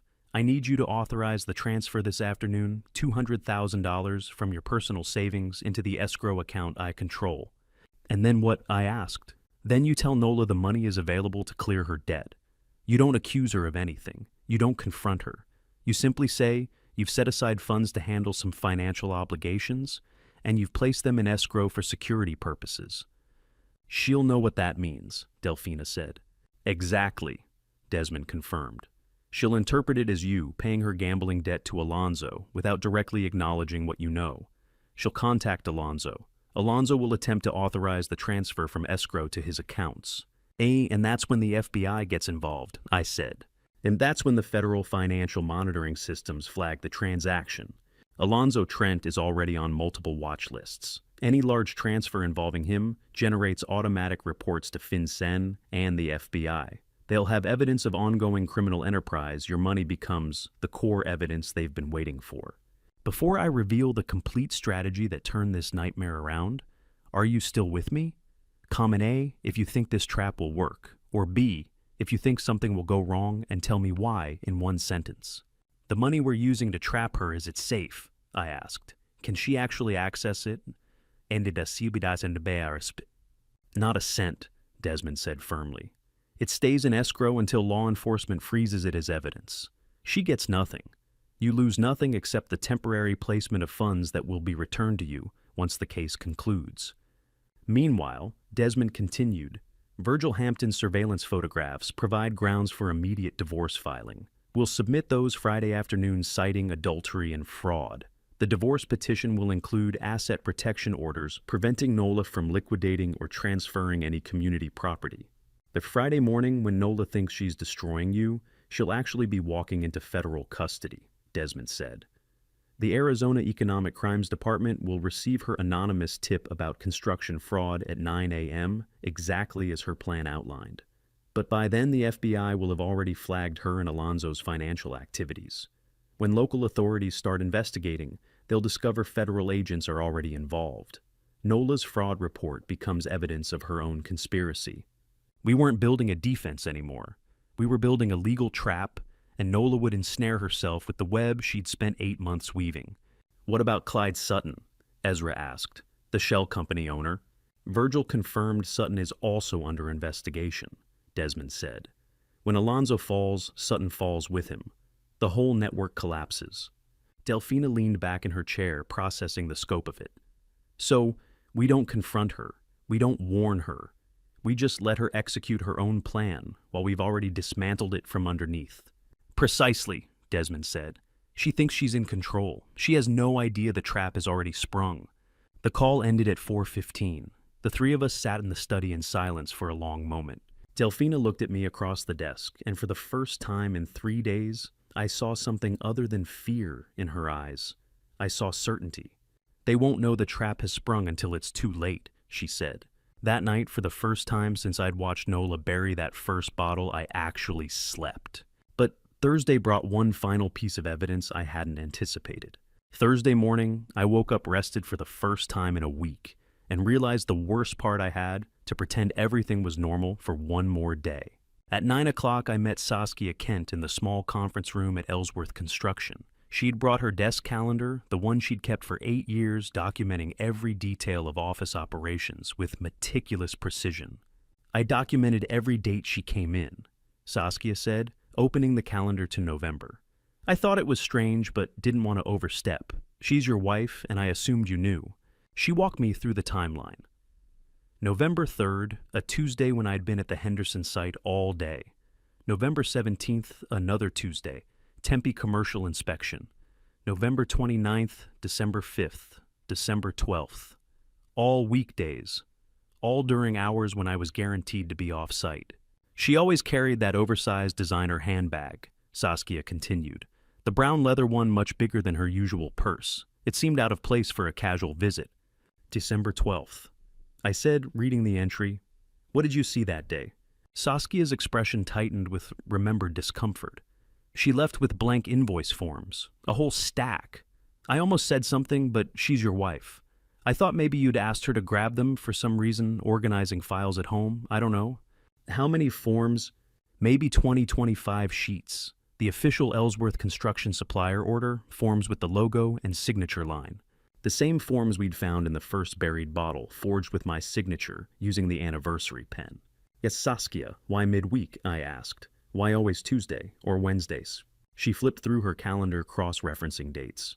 Those are your standing site inspection days. Tuesday for Henderson, Wednesday for rotating projects. You block them in the shared calendar months in advance. Systematic, calculated, not opportunistic theft, but deliberate planning based on my published schedule. I need you to write this down, I said. Every date, every observation, exactly as you told me. For legal purposes, yes. Saskia nodded and pulled out a clean sheet of paper. Her testimony would be the independent corroboration that transformed our family's word against Nola's into documented pattern evidence witnessed by an unbiased third party. I left the office at 4:30 and drove home, knowing I had one more performance to deliver. Thursday evening at 7 o'clock, I sat across from Nola at our dining table. Roasted chicken vegetables, a bottle of wine she'd opened to breathe. The table was set with our good plates, cloth napkins, candles. "How's the Henderson project coming?" Nola asked, cutting into her chicken with precise, delicate movements. "You've seemed stressed about it lately." "It's fine," I said, forcing my voice to sound normal. "Just the usual complications." "Well, you work too hard, always have." She smiled, that familiar warm expression I'd seen across this table for 35 years. "Next week, let's go to our old spot downtown, the Italian place where we celebrated our 10th anniversary. Remember? The night you gave me the beautiful pen, the pen she'd used to forge my signature on fraudulent invoices. Like old times?" She continued, reaching across the table to touch my hand. "How do you sit across from someone you've loved for 35 years and see a complete stranger wearing her face?" "Yeah, we'll see," I said. She talked about a recipe she'd seen online, reminded me about a movie she wanted to watch on Saturday, mentioned that Delphina seemed tired lately, and maybe we should invite her over for Sunday dinner. Normal conversation, comfortable domestic planning, the performance of a marriage that had ended months or years ago, though I'd only just learned it. I watched her perform this role, the interested wife, the caring mother, the partner making plans for next week, and wondered when it started. When did the authentic Nola end and this calculated version begin? 2 years ago, when she claimed the separate bedroom. 5 years ago, when she started asking about my schedule with unusual precision. 10 years ago, before I'd even noticed something was wrong. The worst part wasn't the betrayal. It was realizing I couldn't pinpoint when she'd stopped being real. "You're quiet tonight," Nola said, refilling her wine glass. "Just thinking about work." "Always thinking about work," she laughed, light and affectionate. "That's my Sterling." Her Sterling. As if she had any claim to know who I was, as if we were still connected by something other than legal documents and shared property. After dinner, Nola cleared the dishes while I helped dry the plates, a domestic ritual we'd performed thousands of times. She hummed softly as she washed, and I recognized the melody, a song from our wedding reception, one we'd danced to while our parents watched and our friends clapped. She hummed our wedding song while washing dishes, and I felt nothing but cold calculation, wondering if she'd practiced that touch too. "I'm exhausted," Nola said, drying her hands on the dish towel. "Going to turn in early. Big day tomorrow, spa appointment and errands." No mention of the 9 a.m. anonymous tip she planned to file. No hint of the fraud report that would supposedly destroy me. Just spa appointments and errands, the mundane cover story for my planned destruction. "Sleep well," I said. "Love you." The words came automatically, 35 years of habit, speaking without thought. She kissed my cheek quick, casual the gesture of long familiarity, and headed toward her bedroom. I stood at the kitchen sink, dish towel in hand, watching her bedroom door close. Tomorrow morning at 9 o'clock, she would sit at her computer and send those files to the Arizona Economic Crimes Department. Tomorrow morning at 9 o'clock, she thought she'd destroy me, report me for fraud, trigger my arrest, position herself as the innocent spouse protecting company assets. She had no idea that Desmond had already set the trap, that the FBI was already watching Alonzo, that Virgil had months of surveillance photographs, that Saskia had documented her office infiltrations, that every move she'd planned had been anticipated and countered. I almost pitied her. She'd spent 8 months building this conspiracy, recruiting accomplices, forging documents, creating deepfake audio, planting evidence in the backyard. 8 months of meticulous planning, all of it about to collapse in a single morning because she'd allied herself with a man already marked for federal prosecution. After Nola went to bed Thursday night, Delphina and I stayed up running one final check through the system logs and found the piece of evidence that changed everything. 11 o'clock. The house was quiet except for the hum of multiple monitors in my study displaying cascading lines of data. Delphina had been running comprehensive email system logs for the past hour, going back a full year instead of just the 8 months we'd initially examined. "Dad, look at this," she said, her voice tight. "When did Mom meet Alonzo?" Delphina asked, though she already knew the answer. "June," I said. "She met him in June at some business networking event. Or so she said. That's when your surveillance first placed them together." Delphina scrolled through the account's sent mail history. The anonymous email had contacted 2 addresses repeatedly since its creation in April, one registered to Desert Star Materials, LLC, another to a business consultant named Clyde Sutton. The first email, dated April 16, 2025, had the subject line "Proposal for Partnership Opportunity. Construction sector. She didn't meet him and fall into this," Delphina said, her voice hollow. "She built this, then found him. She's not the accomplice. She's the architect." I stared at the screen, watching the timeline reconstruct itself in my mind. April, Nola creates anonymous account, begins recruiting. May, more emails to Sutton and Desert Star, refining the plan. June 1st, documented meeting with Alonzo Trent, not a chance encounter at a networking event, but a planned rendezvous with a recruited conspirator. July, Hayes Barker's warning email, intercepted and deleted. August 1st, fraudulent invoices appear in the system. Every piece of this conspiracy had been Nola's design from the beginning. "I kept thinking she was weak," I said quietly. "That Alonzo seduced her, manipulated her into betraying me. That she was a victim who became an accomplice." "She was never the victim," Delphina said. "She was the predator. You ever realize the person you've been protecting was the one you needed protection from all along?" Delphina left around midnight, exhausted and needing to process what we'd found. I walked her to her car, hugged her goodnight, watched her taillights disappear down the street. Then I went to the backyard. The December night air was cool, dry, desert silence surrounding me. Garden lights illuminated the flagstone patio, and the areas beyond, the Palo Verde tree, the oleander bushes, and there, exactly where we'd found them, the 2 rose pots. I stood looking at them for a long time. 2 decorative planters holding hybrid tea roses Nola had claimed to love. Beneath them, 6 inches of Arizona dirt, and beneath that, the waterproof bottles containing evidence she'd buried, thinking it would destroy me. Evidence I'd already excavated, analyzed, and turned into her own downfall. Tomorrow, Friday, it all ends tomorrow. Not the way she planned it. Not with my arrest at 2 p.m. following her 9 a.m. anonymous tip. Not with her positioning herself as the innocent spouse. Not with Ellsworth Construction liquidated to Desert Star Materials for 40 cents on the dollar. My way.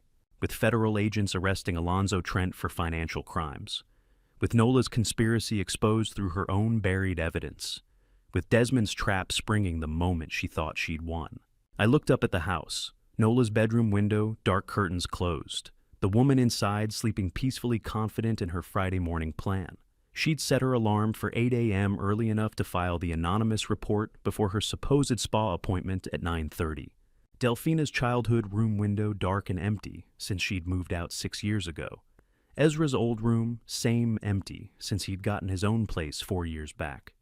This house had held 35 years of family life. Birthday parties in this backyard, holiday dinners at that dining table, arguments and reconciliations, and the ordinary texture of marriage. Tomorrow it becomes evidence in a federal case. Tomorrow Nola leaves in handcuffs and never returns. I thought about the evidence we'd found, the forged invoices and fake business cards, the deep-fake audio files with Pepper the Parrot's cry, proving she'd made them in her bedroom, the anniversary pen I'd given her with love, repurposed as a forgery tool, the deleted emails, the offshore account credentials, the master strategy document planning my destruction. 8 months of meticulous planning, all of it about to collapse because she'd allied herself with a man already marked for federal prosecution, because she'd left a digital trail, because she'd underestimated the possibility that I might fight back. I stood there looking at those rose pots, and I didn't feel rage or heartbreak anymore, just a cold determination to make sure she never hurt another person I loved. Tomorrow isn't about revenge. It's about protection. Protecting Ellsworth Construction, the company I built from nothing over 35 years. Protecting Delphina and Ezra, who'd been manipulated by their own mother. Protecting myself from a predator who'd shared my bed, raised my children, and simultaneously planned my destruction. I built this, I said aloud to the empty backyard. I'll protect it. That's what fathers do. The rose pots sat there silent testimony to Nola's deception. She'd planted them with such care, such precision, measuring depths and checking placements 3 times. Professional execution of a criminal plan. But she'd made one fatal mistake. She'd buried the evidence on my property. In my backyard, 6 inches beneath plants she'd tended in full view, thinking I'd never look, never suspect, never dig. 35 years in this house, I said quietly. 35 years with her. How much of it was real? The early years certainly, young love, building the business together, welcoming Delphina and then Ezra. But when did it curdle? When did she start seeing me, not as a partner, but as a target? 2 years ago, 5:10. Does it even matter anymore? Tomorrow the truth wins, I said. That's all that matters. I looked at those rose pots one last time under the garden lights, the evidence Nola had buried, thinking it would destroy me, not knowing I'd already dug it up and turned it into her own noose. Tomorrow, it all ends.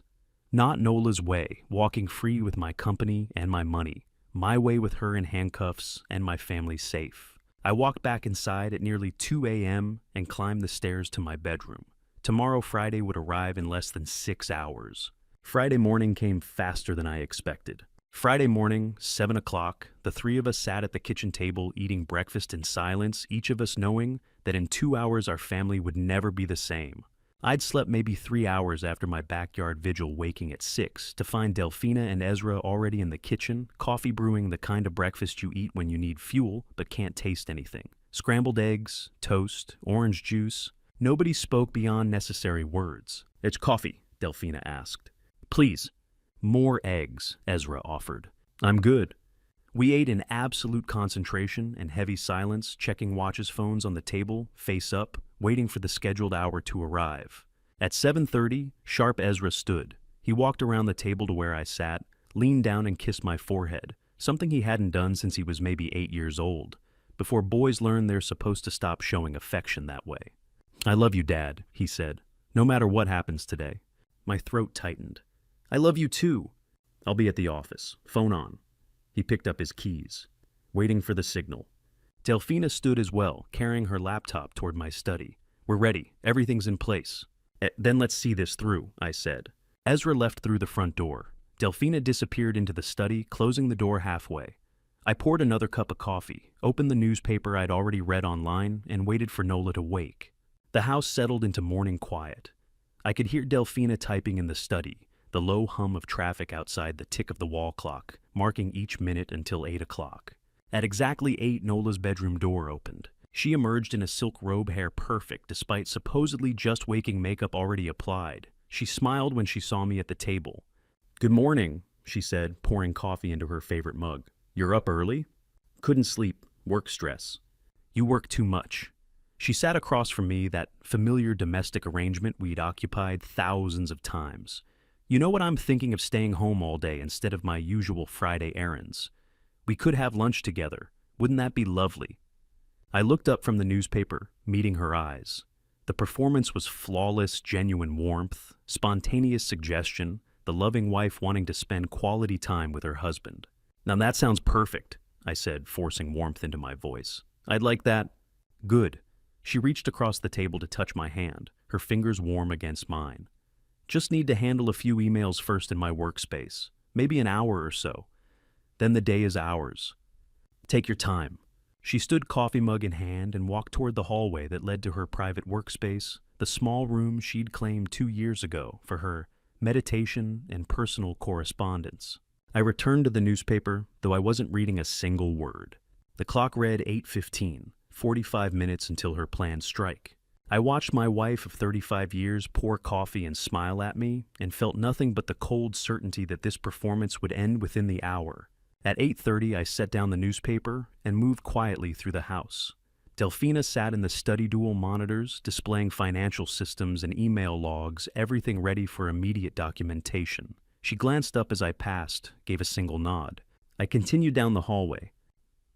Nola's workspace door was closed but not latched.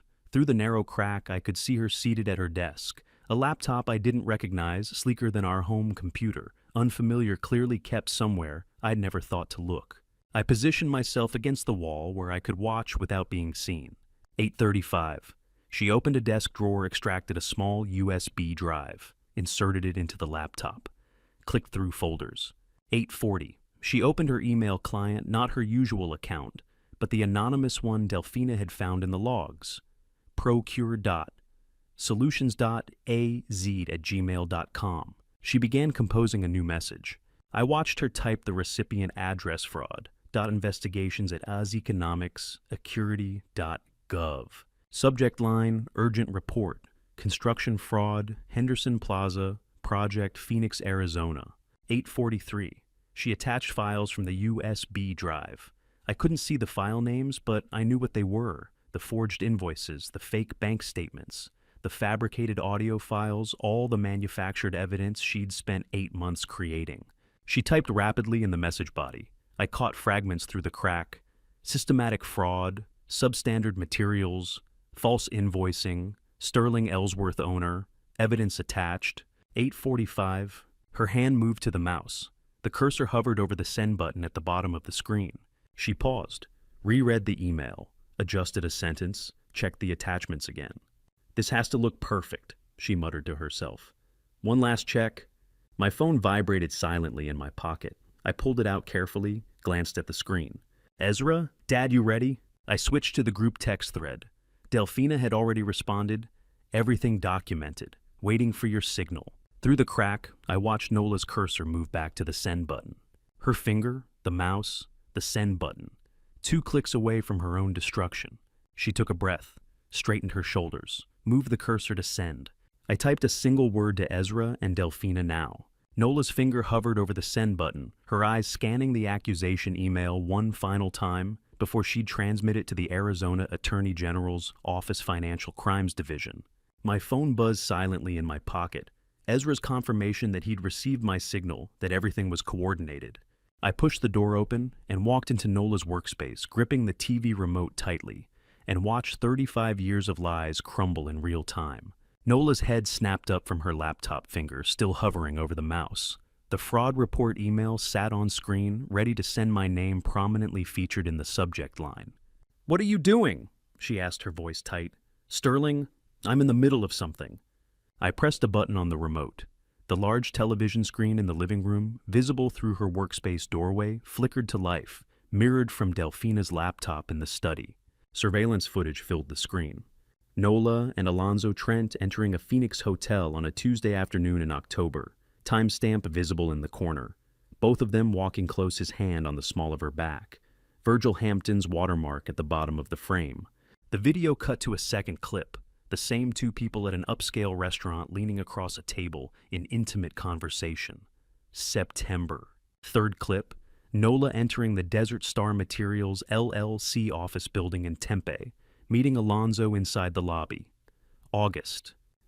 Nola's face drained of color as she watched herself on the screen. What are you doing?" Her voice shook now. Turn that off. No, I said calmly. I think you should see this. We all should. That's not what it looks like. I can explain. Then explain. I gestured to the screen where a fourth clip showed her leaving the same building 2 hours later, carrying a large envelope. Start with August 19th. What were you doing at Desert Star Materials as Ibarsi? She stood pushing back from her desk. Sterling, please. This is a misunderstanding. Open your email, Nola, the one you were just preparing to send. Her eyes flickered to the laptop screen, then back to me. I don't know what you're talking about. I walked to her desk and placed the first piece of evidence on the surface in front of her, the jeweled blue ballpoint pen from our 10th anniversary, sterling silver, sapphire cap, the pen she'd used to practice forging my signature. Recognize this, I asked. She stared at it, saying nothing. I placed the second item, the burner SIM card from her makeup vanity still in its plastic packaging, with the slip of paper showing bank account login credentials. How about this? Third item, Saskia Kent's written statement, 3 pages, documenting 6 office visits with specific dates and times. Fourth, Merritt Wolf's audio forensics report, highlighting the African gray parrot vocalization in the deepfake recordings. Fifth, a printout of the anonymous email account creationprocure.solutions.az@gmail.com, dated April 14th, 2025. 2 months before, she'd supposedly met Alonzo Trent at that networking event. Each piece of evidence I placed on her desk was another layer of truth completely uncovering the scheme she'd built. Sterling, please, Nola said, her voice breaking. You don't understand. I was protecting us, protecting this family. From what? I asked. From the money you stole. From the company you tried to frame me for destroying, protecting us. How exactly? You don't know what it's like, she said, tears forming. You're never home. Always at the office, always at construction sites. I was alone for years. So you committed fraud, forgery, conspiracy. I made mistakes. You made choices. I picked up the pen. This pen I gave you with 3 months' savings. You used it to forge my signature on invoices for a company that doesn't exist. The door behind me opened. Delphina and Ezra entered, positioning themselves on either side of me. A united front. Nola looked at her children, and something shifted in her expression from defensive to pleading. Delphina, Ezra, please understand. I was lonely. Your father was never home. I made mistakes, but I love this family. I was trying to protect you from dangerous people who were threatening us. What dangerous people? Delphina asked, her voice cold and measured. Alonzo, he forced me into this. He threatened to hurt you if I didn't help him. Then why did you create the anonymous email account 2 months before you met him? Delphina asked. Nola's mouth opened, closed, no answer. Ezra stepped forward and placed a manila folder on the desk among the other evidence. Hayes Barker's dossier on Clyde Sutton. I watched Nola's eyes land on the name printed on the folder tab. Clyde Sutton, Ezra said. Nevada contractor license revoked 7 years ago for materials fraud. Connected to Alonzo Trent's underground casino network. Multiple aliases, known for construction industry schemes. He opened the folder, revealing documentation. Criminal background check, Nevada State Contractors Board, disciplinary action. Photographs of Sutton with Alonzo at various locations. He called me 4 months ago, Ezra continued. Offered cheap materials for Henderson Plaza, new details only someone with inside access would know. Delphina leaned forward slightly, her voice quiet but devastating. Oh, Mom, do you know who Clyde Sutton is? When Nola looked at our children and tried to claim she'd done this for love, I saw Delphina's face harden into something I'd never seen before, pity mixed with disgust. Nola stared at the dossier. Her mouth opened, closed, opened again. No words came out. The silence stretched. 5 seconds. 10. 20. She looked from the folder to Ezra, to Delphina, to me. Her hands trembled against the desk. She started, then stopped. The surveillance footage continued playing on the living room screen behind us. More clips, more timestamps, more evidence. Do you know who Clyde Sutton is? Delphina repeated. Nola's face crumpled. Not in grief or remorse in the realization that she'd been caught, that every lie she'd constructed had been dismantled, that her children were looking at her with the same cold assessment I'd used when examining the buried evidence. She said nothing. That silence was the answer. She knew exactly who Clyde Sutton was. She knew he wasn't some random criminal who threatened her family. She knew he was part of the network she'd recruited to help destroy me. The fraud email sat open on her laptop screen, unsent cursor still blinking in the message body. And she was about to find out what we'd done with that knowledge. Nola's silence lasted another 10 seconds. Then she laughed. Not a nervous laugh, a bitter, hollow sound that didn't match anything I'd heard from her in 35 years. "You want the truth?" she said, looking up at me with red-rimmed eyes. "Fine, here's the truth. It was never about love. Not with Alonzo, not with any of this."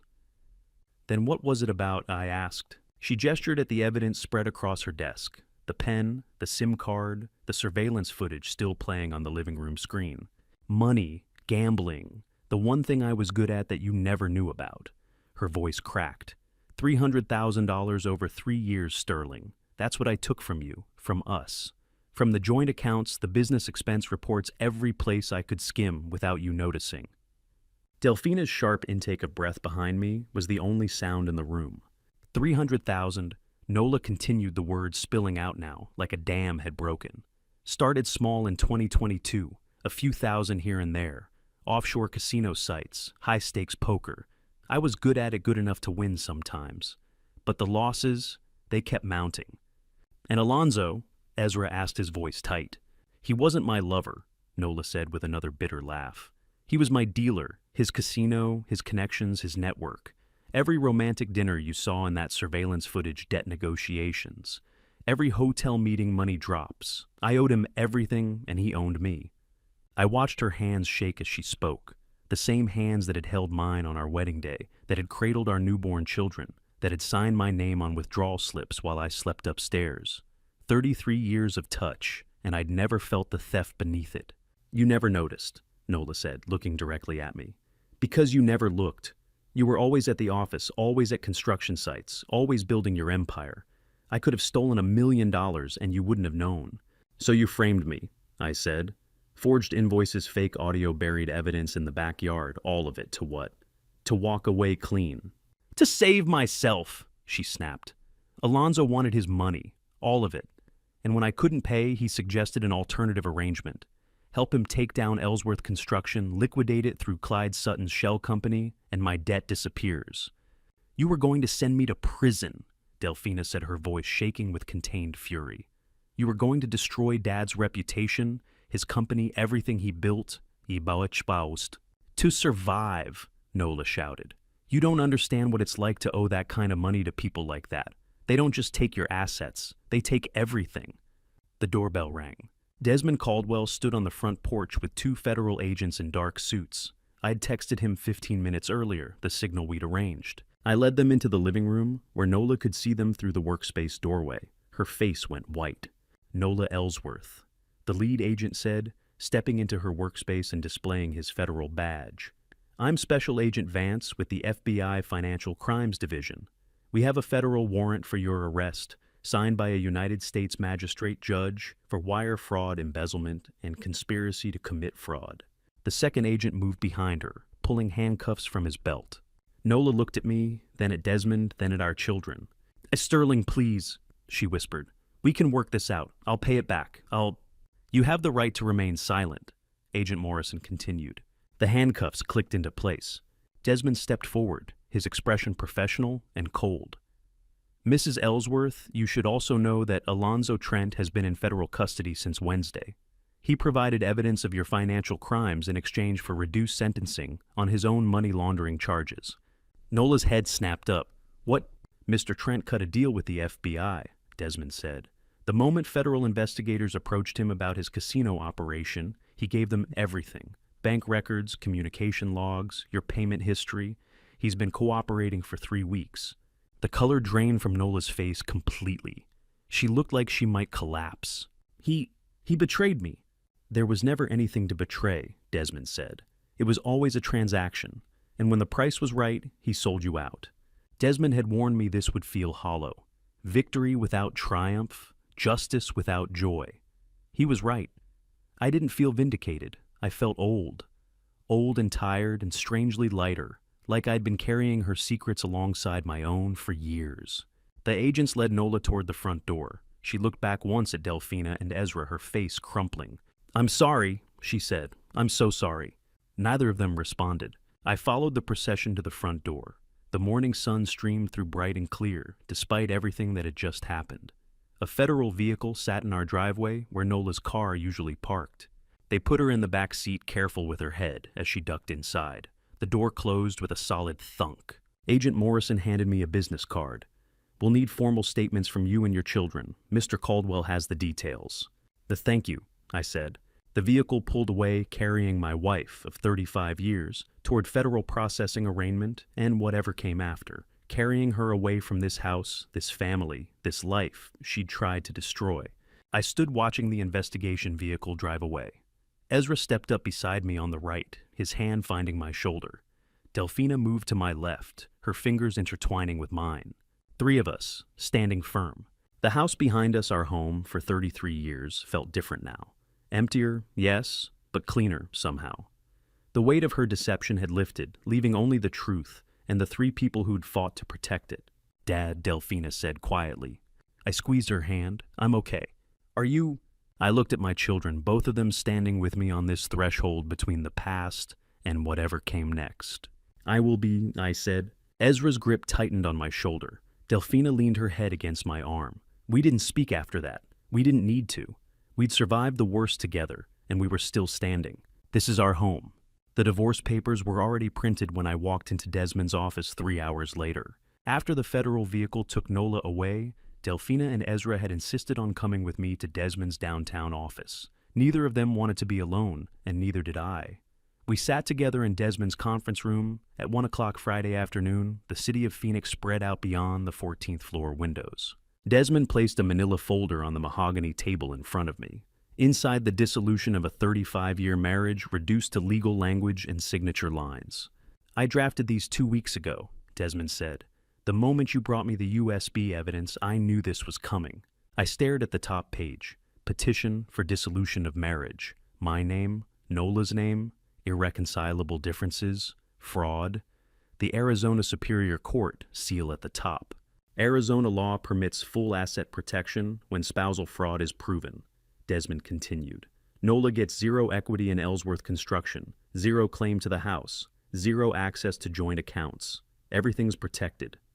She won't contest, I said. Federal custody eliminates her negotiating power. Desmond confirmed. She'll sign whatever we put in front of her, likely as part of a plea agreement. I picked up the pen, my own pen this time, not the forged anniversary gift, and held it over the signature line. 35 years, I said, gone in one signature. Delphina reached across the table and touched my hand. "You're protecting what you built, Dad." "That's not cruelty," Desmond added. "That's survival." I signed. The pen scratched across paper, my authentic signature, authorizing the end of my marriage. Strange how similar it looked to all those forgeries Nola had practiced with the anniversary pen. "There's more," Desmond said, pulling out a second folder. "The FBI froze all of Alonzo Trent's accounts this morning. Desert Star Casino, Desert Star Materials LLC, every shell company connected to his operation. Clyde Sutton was arrested 2 hours ago on fraud and conspiracy charges." "How long will Nola be in custody?" Ezra asked. "Arraignment Monday morning, bail hearing to follow.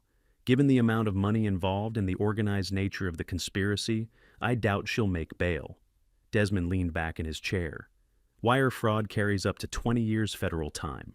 With cooperation and plea deals, she's looking at 5 to 7 minimum." We left Desmond's office at 3:30.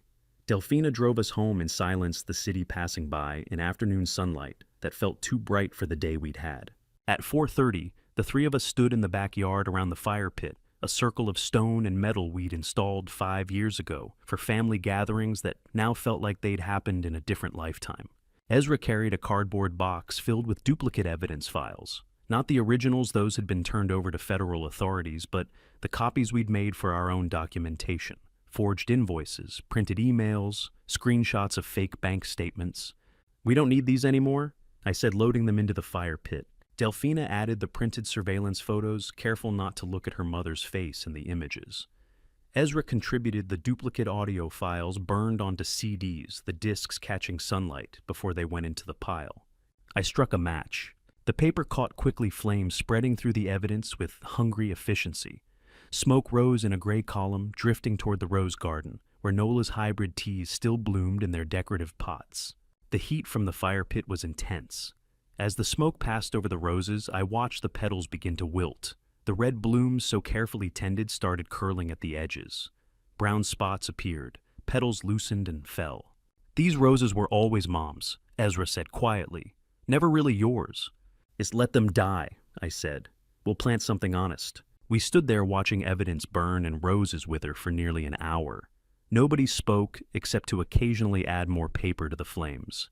The pile of forgeries and conspiracies reduced to ash, just like the relationship they'd been designed to destroy.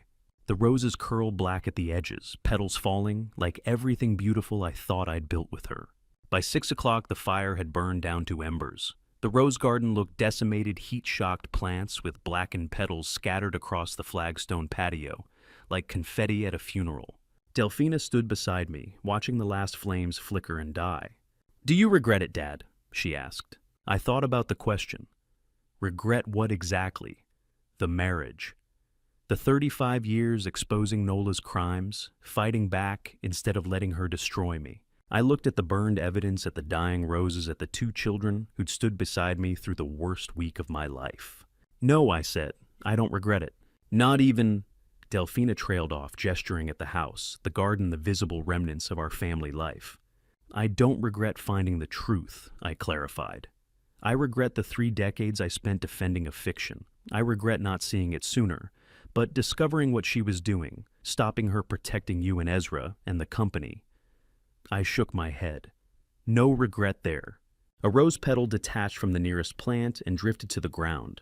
Then another. The heat damage was terminal. These plants wouldn't recover. "What will you plant instead?" Ezra asked. "I don't know yet," I admitted. "Something that doesn't need as much attention. Something that can grow without me having to tend it constantly." "Something honest," Delphina said, echoing my earlier words. "Yeah, something honest." We stood there as the December sun dropped toward the horizon, 3 people in a backyard that would never be the same, watching rose petals fall like ash, and knowing that tomorrow we'd start the work of rebuilding. Time to plant something else. We sat in Dr. Prescott's waiting room, like strangers at a funeral, none of us sure whose grief we were mourning. A week had passed since Nola's arrest. 7 days of phone calls with attorneys' statements to federal investigators and careful non-answers to concerned friends and business associates asking if we were okay. Desmond had recommended Dr. Leonie Prescott, 51 years old, with calm gray eyes and deliberate speech, a family trauma specialist who'd worked with his clients for over a decade. The waiting room smelled like lavender and old magazines. Delphina sat to my left, Ezra to my right, all 3 of us staring at different points on the beige wall. None of us had spoken since we'd arrived 15 minutes early. A door opened. Dr. Prescott stepped out, a professional and warm, without being intrusive. "Come in," she said. Her office was deliberately neutral, soft lighting, comfortable chairs arranged in a loose circle, no couch for lying on, like you see in movies. We sat. She settled into her chair and pulled out a simple notepad. "I've read the police report," she said, without preamble. "The news coverage, the federal complaint. So we don't need to spend time on what happened. I know what happened." I felt Delphina tense beside me. "What I'd like to know," Dr. Prescott continued, looking directly at me, "is—" The question caught me off guard. 1992. Your 10th anniversary, the year you gave her that pen. I opened my mouth, closed it. The answer wasn't simple. "I wish I'd noticed," I said finally, "that something was already wrong, that the person I thought I was married to wasn't real." "None of you need to perform healing for me," Dr. Prescott said gently. "Just be honest about the damage." We sat in silence for maybe 2 minutes. Then Ezra spoke. "I should have seen it," he said, his voice rough. "I was her son. She sent me those texts about her heart, and I just believed her. I didn't question. I didn't verify. I was manipulated because I wanted to be the good son." "And what does being a good son mean to you?" Dr. Prescott asked. "Loyalty, trust, not doubting your mother when she says she's sick, even when the evidence suggests otherwise." Ezra's hands clenched in his lap. "I put piety above judgment. That's how she got me." Delphina shifted in her chair. "I saw the numbers, the discrepancies, for months. I told myself there were explanations. I didn't want to believe my mother was stealing from my father's company. That's from our company, I corrected quietly. From our company, Delphina repeated. I let it go on longer than I should have because I didn't want to be the one who destroyed the family. You didn't destroy anything, Dr. Prescott said. You discovered a destruction that was already underway. How do you grieve a marriage that never existed in the first place? We spent the next hour talking, sometimes in circles, sometimes hitting on things that felt true and sharp and necessary. Dr. Prescott didn't offer easy answers or false comfort. She just listened, redirected when we got lost, and occasionally offered observations that cut deeper than I expected. At the end of the session, she leaned forward slightly. Here's what I want you to understand, she said. You didn't lose 35 years of happiness. You lost the illusion those 35 years were real. Those are very different things. Delphina wiped at her eyes. Ezra stared at his hands. I felt the words settle somewhere in my chest, where the grief had been living all week. The happiness you felt, some of it was real, Dr. Prescott continued. Your children's births, building the company, the good moments, those existed, but the framework around them, the marriage, the partnership, the trust that was fiction. Grieve the fiction, but don't let it erase the real parts. We left her office at noon, blinking in bright December sunlight. None of us spoke on the drive back to the office. By Friday of that same week, Ezra had made his decision. I found him at his desk in the project management office, packing his belongings into a cardboard box. Delphina stood nearby, her expression carefully neutral. Ezra, I said. I'm leaving, he said without looking up. Not fired, voluntarily. I need space to figure out who I am when I'm not being manipulated. You don't have to. I do, he interrupted gently. Dad, I was manipulated because I put piety above judgment, loyalty above critical thinking. I need to relearn using my head before my heart. I can't do that here. Watching my son pack his desk feels like watching him leave for college again, except this time, I am the reason he feels forced to leave. I watch as he places his engineering certifications in the box, followed by his project binders and the coffee mug Delphina gave him last Christmas. He left his hard hat hanging on the wall hook. Last item, the framed photo from his desk. The four of us, me, Nola, Delphina, Ezra, taken at the Henderson Plaza, groundbreaking 2 years ago. Everyone smiling, Nola's hand on my shoulder. Ezra stared at the photo for a long moment, then placed it face down in the box. You're always welcome back, I said. When you're ready. He nodded, picking up the box. I know. Delphina hugged him at the door. Call me every week.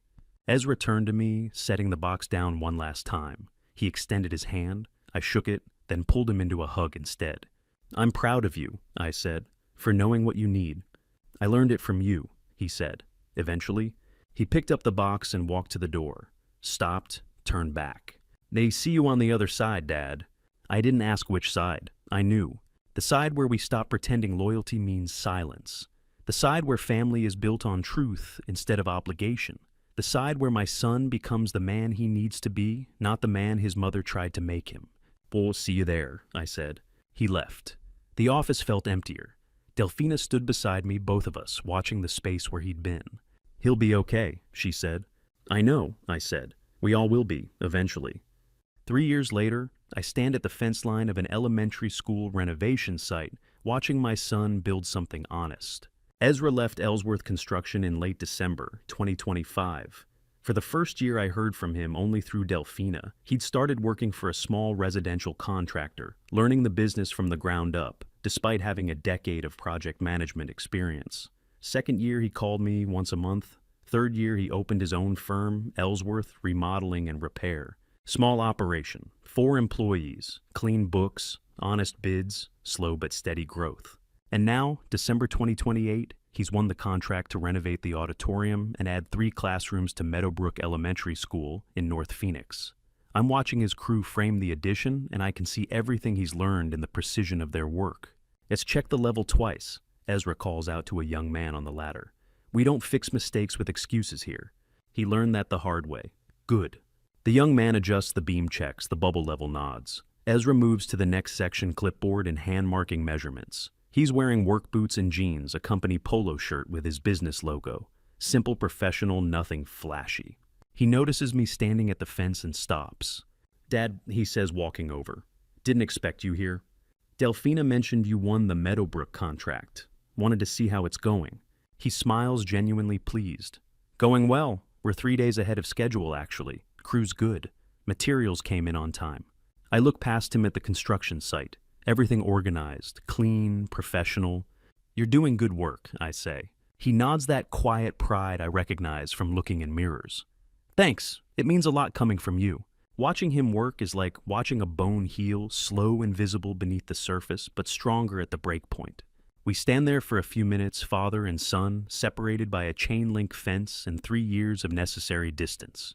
He's different now, steadier, more confident in a way that doesn't need external validation. We actually beat Ellsworth Construction on this one. Ezra says almost shy about it. First time going head-to-head. School district put it out for bid, and we undercut you by 8%. 8% exactly. You earned it, I say. Your bid was solid. It felt good, he admits. Winning on merit, you know, not because of the family name or connections, just honest numbers and good work. I nod, keeping my expression neutral. What he doesn't know, what I'll never tell him, is that I reviewed the bid myself before Delphina submitted it. Saw the school district specs, saw Ezra's proposal come in at a reasonable price point that would give him a modest but sustainable profit margin. Saw how close it was to what Ellsworth Construction's bid would naturally be, and deliberately inflated ours by 8%.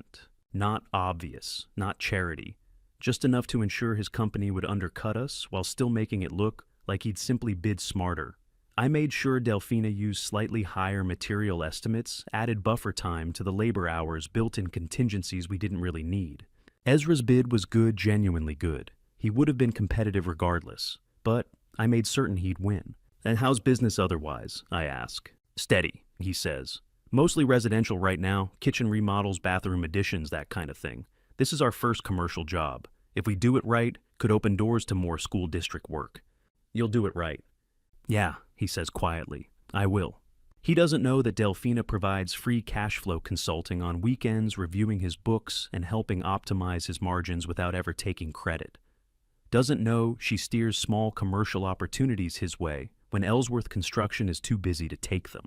Doesn't know we've quietly built a support structure around him that looks like coincidence and good fortune instead of deliberate family protection. Some fathers leave money, some leave land. I'll leave him the belief he earned every inch on his own. I should get back to work, Ezra says, glancing at his crew. Want to grab dinner sometime this week? I'd like that. Good, I'll text you. He pauses at the fence. Thanks for coming by, Dad. Means something. I'm proud of you, I say. The company you've built, the man you've become. His eyes get a little wet. He nods, not trusting his voice, and heads back to the construction site. I watch him for another few minutes. Watch him check measurements, consult with his crew, solve small problems with quiet competence. 3 years ago, he walked away from Ellsworth Construction, carrying a box of belongings and a need to rebuild himself from honest ground. He did it, built something real, something that doesn't carry the weight of his mother's deception or his father's name or anything except his own integrity and skill. And if I helped make that possible by losing a bid, I could have won by creating space for him to succeed, by letting him believe he did it all himself. Well, that's a father's right. I turn away from the fence and walk back to my truck. The first Thursday of every month, we eat dinner under the Palo Verde tree. Not because anyone declared it a tradition, not because we sat down one afternoon and decided that healing required a schedule. It happened the way most real things happen in this family, quietly without ceremony, until one day you look around and realize it's simply who you are now. Delphina drove over the first Thursday after everything settled 2 weeks after the federal vehicle had rolled out of our driveway. She didn't call ahead. She just showed up at 6 o'clock with a container of her grandmother's rice, a bottle of red wine, and the look of someone who had decided that silence was no longer an option. Ezra arrived 20 minutes later, still in his work boots from his first week at the residential contractor's yard, carrying a bag of tamales from the place on McDowell. I had grilled chicken. None of us planned it. All of us needed it. We sat outside because the house felt different after everything not haunted exactly, but rearranged in a way that interior rooms hadn't yet caught up to. The backyard had always been mine, more than hers. The flagstone patio, the fire pit, the workshop in the corner, where I still kept tools organized exactly the way my father taught me. The garden had been Nola's territory, and now it was bare ground and scorched soil where hybrid tea roses used to grow. We ate. We talked about practical things. Delphina's audit timeline, Ezra's new commute, the contractor forms I needed to file with the state. Necessary conversation, the kind that holds people together when deeper conversation still feels too raw. Before Delphina left that night, she paused near the empty garden bed and said without turning around, "You should plant something else here." "I know," I said. "And something that doesn't need so much attention," she added. That Saturday morning, I drove to the nursery on Thomas Road and spent 20 minutes talking to a young woman who knew more about desert plants than most people know about their own families. I told her I needed something hardy, something that would grow in difficult soil without requiring constant care. Something honest-looking. She laughed and I said, "Yes, actually, exactly that." She pointed me toward the Palo Verde in the corner of the lot, 3 feet tall, green-barked, already establishing a posture of quiet permanence. I bought it, brought it home in the truck bed, and planted it myself that afternoon, in the exact spot where the first rose pot had concealed a glass bottle full of forged invoices. I tamped the soil down around its roots, watered it, slowly stepped back and thought, this is what comes next. 3 years later, the tree stands nearly 8 feet tall. Its canopy has spread wide enough that the 3 of us fit comfortably beneath it at the simple outdoor table I built from reclaimed cedar last summer. The bark holds its color through winter. The roots, invisible and deep, have claimed their ground. It blooms yellow in the spring, small flowers, modest, nothing dramatic, and then settles back into steady green for the rest of the year. Tonight, the first Thursday of January, the garden lights have clicked on automatically by the time we finish the main course. The desert air carries that particular winter clarity that feels like a reward for surviving the heat, cool, clean, faintly scented with creosote. Delphina refills the wine glasses. Ezra stacks the plates without being asked the way he's done since he was 12 years old. We don't have an agenda for these dinners. That's the point. The work week gets agendas. These evenings get honesty. The Meadowbrook Auditorium passed final inspection. Ezra says settling back into his chair. Fire marshal signed off Wednesday morning. Building department closes out next week. On schedule, Delphina asks. 2 days ahead. He allows himself a small smile, the contained kind that means more than a wide grin would. The principal asked if we'd bid on the cafeteria renovation in the fall. Separate contract, larger scope. What did you say? I said we'd take a look at the specs and submit honest numbers. Delphina nods. The right answer. We've all learned the cost of other kinds of numbers. Ezra runs a 4-person operation now himself, a foreman named Garrett, who came up through union work, 2 craftsmen whose skill exceeds their preference for attention. He pays them fairly. His books are clean. His bids reflect actual cost. These facts don't sound remarkable until you understand the family we come from, what was done in the name of financial management under this roof, and what it cost us all to learn that legitimacy isn't a constraint. It's the foundation everything else rests on. I've watched him build his company the same way I watched him learn to frame walls at 16 methodically, with no shortcuts, checking his measurements twice, because fixing a mistake takes 3 times longer than not making it. The precision is his own. The patience came harder, but it came. Dad, Ezra says, "Can I ask you something?" Of course. He looks at the tree above us, tracing the line of a branch with his eyes before coming back to me. Do you ever wish you'd done it differently? Not this. He gestures vaguely at the table, the backyard, the rebuilt life. The confrontation, the evidence, the whole sequence. Do you wish you'd handled any of it another way? The question doesn't surprise me. Ezra processes by looking backward, mapping the decision points, understanding the logic, reconstructing the path. It's why he's good at what he does. Nothing in construction tolerates magical thinking. I wish I'd seen the signs earlier, I say. Not because it would have changed the outcome, but because I was living inside a comfortable story for too long. Comfortable stories are expensive. That's the thing nobody tells you. What would you have changed? Delphina asks. I would have asked more questions, I say. Not accusatory ones, just actual questions. Honest curiosity about the woman I lived with. I think I stopped being curious about her somewhere around the 15-year mark, and that's when the distance started. I filled that distance with assumptions. The assumptions were wrong. The tree moves slightly in the night wind. Something in the branches, a single leaf, catches the garden light and holds it for a moment before releasing. That she counted on that, Delphina says. She's not being cruel. It's just the kind of observation she makes precise, unornamented, accurate. She did, I agree. And for a long time, I gave her every reason to. This is what the monthly dinners have become, the place where we hold the complicated parts without flinching. We don't dramatize. We don't romanticize. We don't pretend the 35 years were uniformly corrupted, because they weren't. The children's births were real. The long mornings building the business from the ground were real. The pride at breaking ground on our first commercial project was real. Truth is rarely a single note. It's usually a chord, some tones harmonizing, some creating tension that only resolves later. What we learn to do is hold all of it at the same time, the genuine and the false, the love and the betrayal, without letting one erase the other. I planted this tree 3 days after the federal vehicle left. I say, I want you both to know why. They wait. This is another thing we've learned, that some things deserve to be said out loud plainly once. Because you can let an empty space stay empty and call it grief, I say. Or you can put something in the ground, something that doesn't require performance, doesn't demand constant management, just needs honest soil and enough sun and room to find its own form. I look at the tree. I needed to see what honest growth looks like. Needed a reminder that some things become stronger precisely because they don't need to be controlled.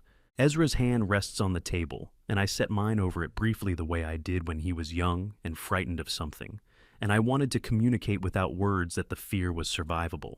Delphina raises her glass. No toast, no declaration, just the gesture. We're all 64 and 37 and 35 now, and none of us is the same person we were before, that first Monday in December when I stood at the bedroom window watching my wife bury something in the dark. We carry different knowledge. We've recalibrated what trust means, what loyalty requires, what family looks like when you strip the obligation away and leave only the choice. What remains is this 3 people who chose each other when they didn't have to, at a cedar table under a tree that asks nothing except to be allowed to grow. That is enough. It has always been enough. The garden lights stay on until 11. We talk until the wine is finished and the air grows cool enough for jackets. Then we carry the plates inside, say our goodbyes at the front door, and go our separate ways into the January night, each of us carrying something steadier than we arrived with. Same time next month, first Thursday, under the tree. And to you listening to my story, remember, this family betrayal cuts deeper than any wound you can see, but it also teaches you who you truly are. Looking back, I wish I'd seen the signs earlier. I trusted blindly when I should have asked questions. I let 3 decades of marriage convince me that betrayal was impossible. Don't make my mistake. Trust is sacred, but it shouldn't make you blind. When someone you love shows you who they are through their actions, not their words, believe them the first time. This family story taught me that loyalty isn't about ignoring the truth. It's about standing firm when everything falls apart. When family betrayal happens, you have a choice. Let it destroy you, or let it rebuild you stronger. I chose to protect what remained. I chose my children over my marriage. I chose honesty over comfortable lies. I believe God put me through this to show me what real strength looks like, not in keeping secrets, but in facing them. Every family story has pain. What matters is what you do with it.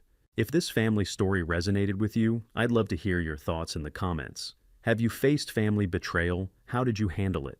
Please share this with someone who needs to hear it. And if you want more stories about resilience, faith, and family, subscribe to this channel. Your support means everything. Thank you for staying until the very end. It takes courage to listen to hard truths.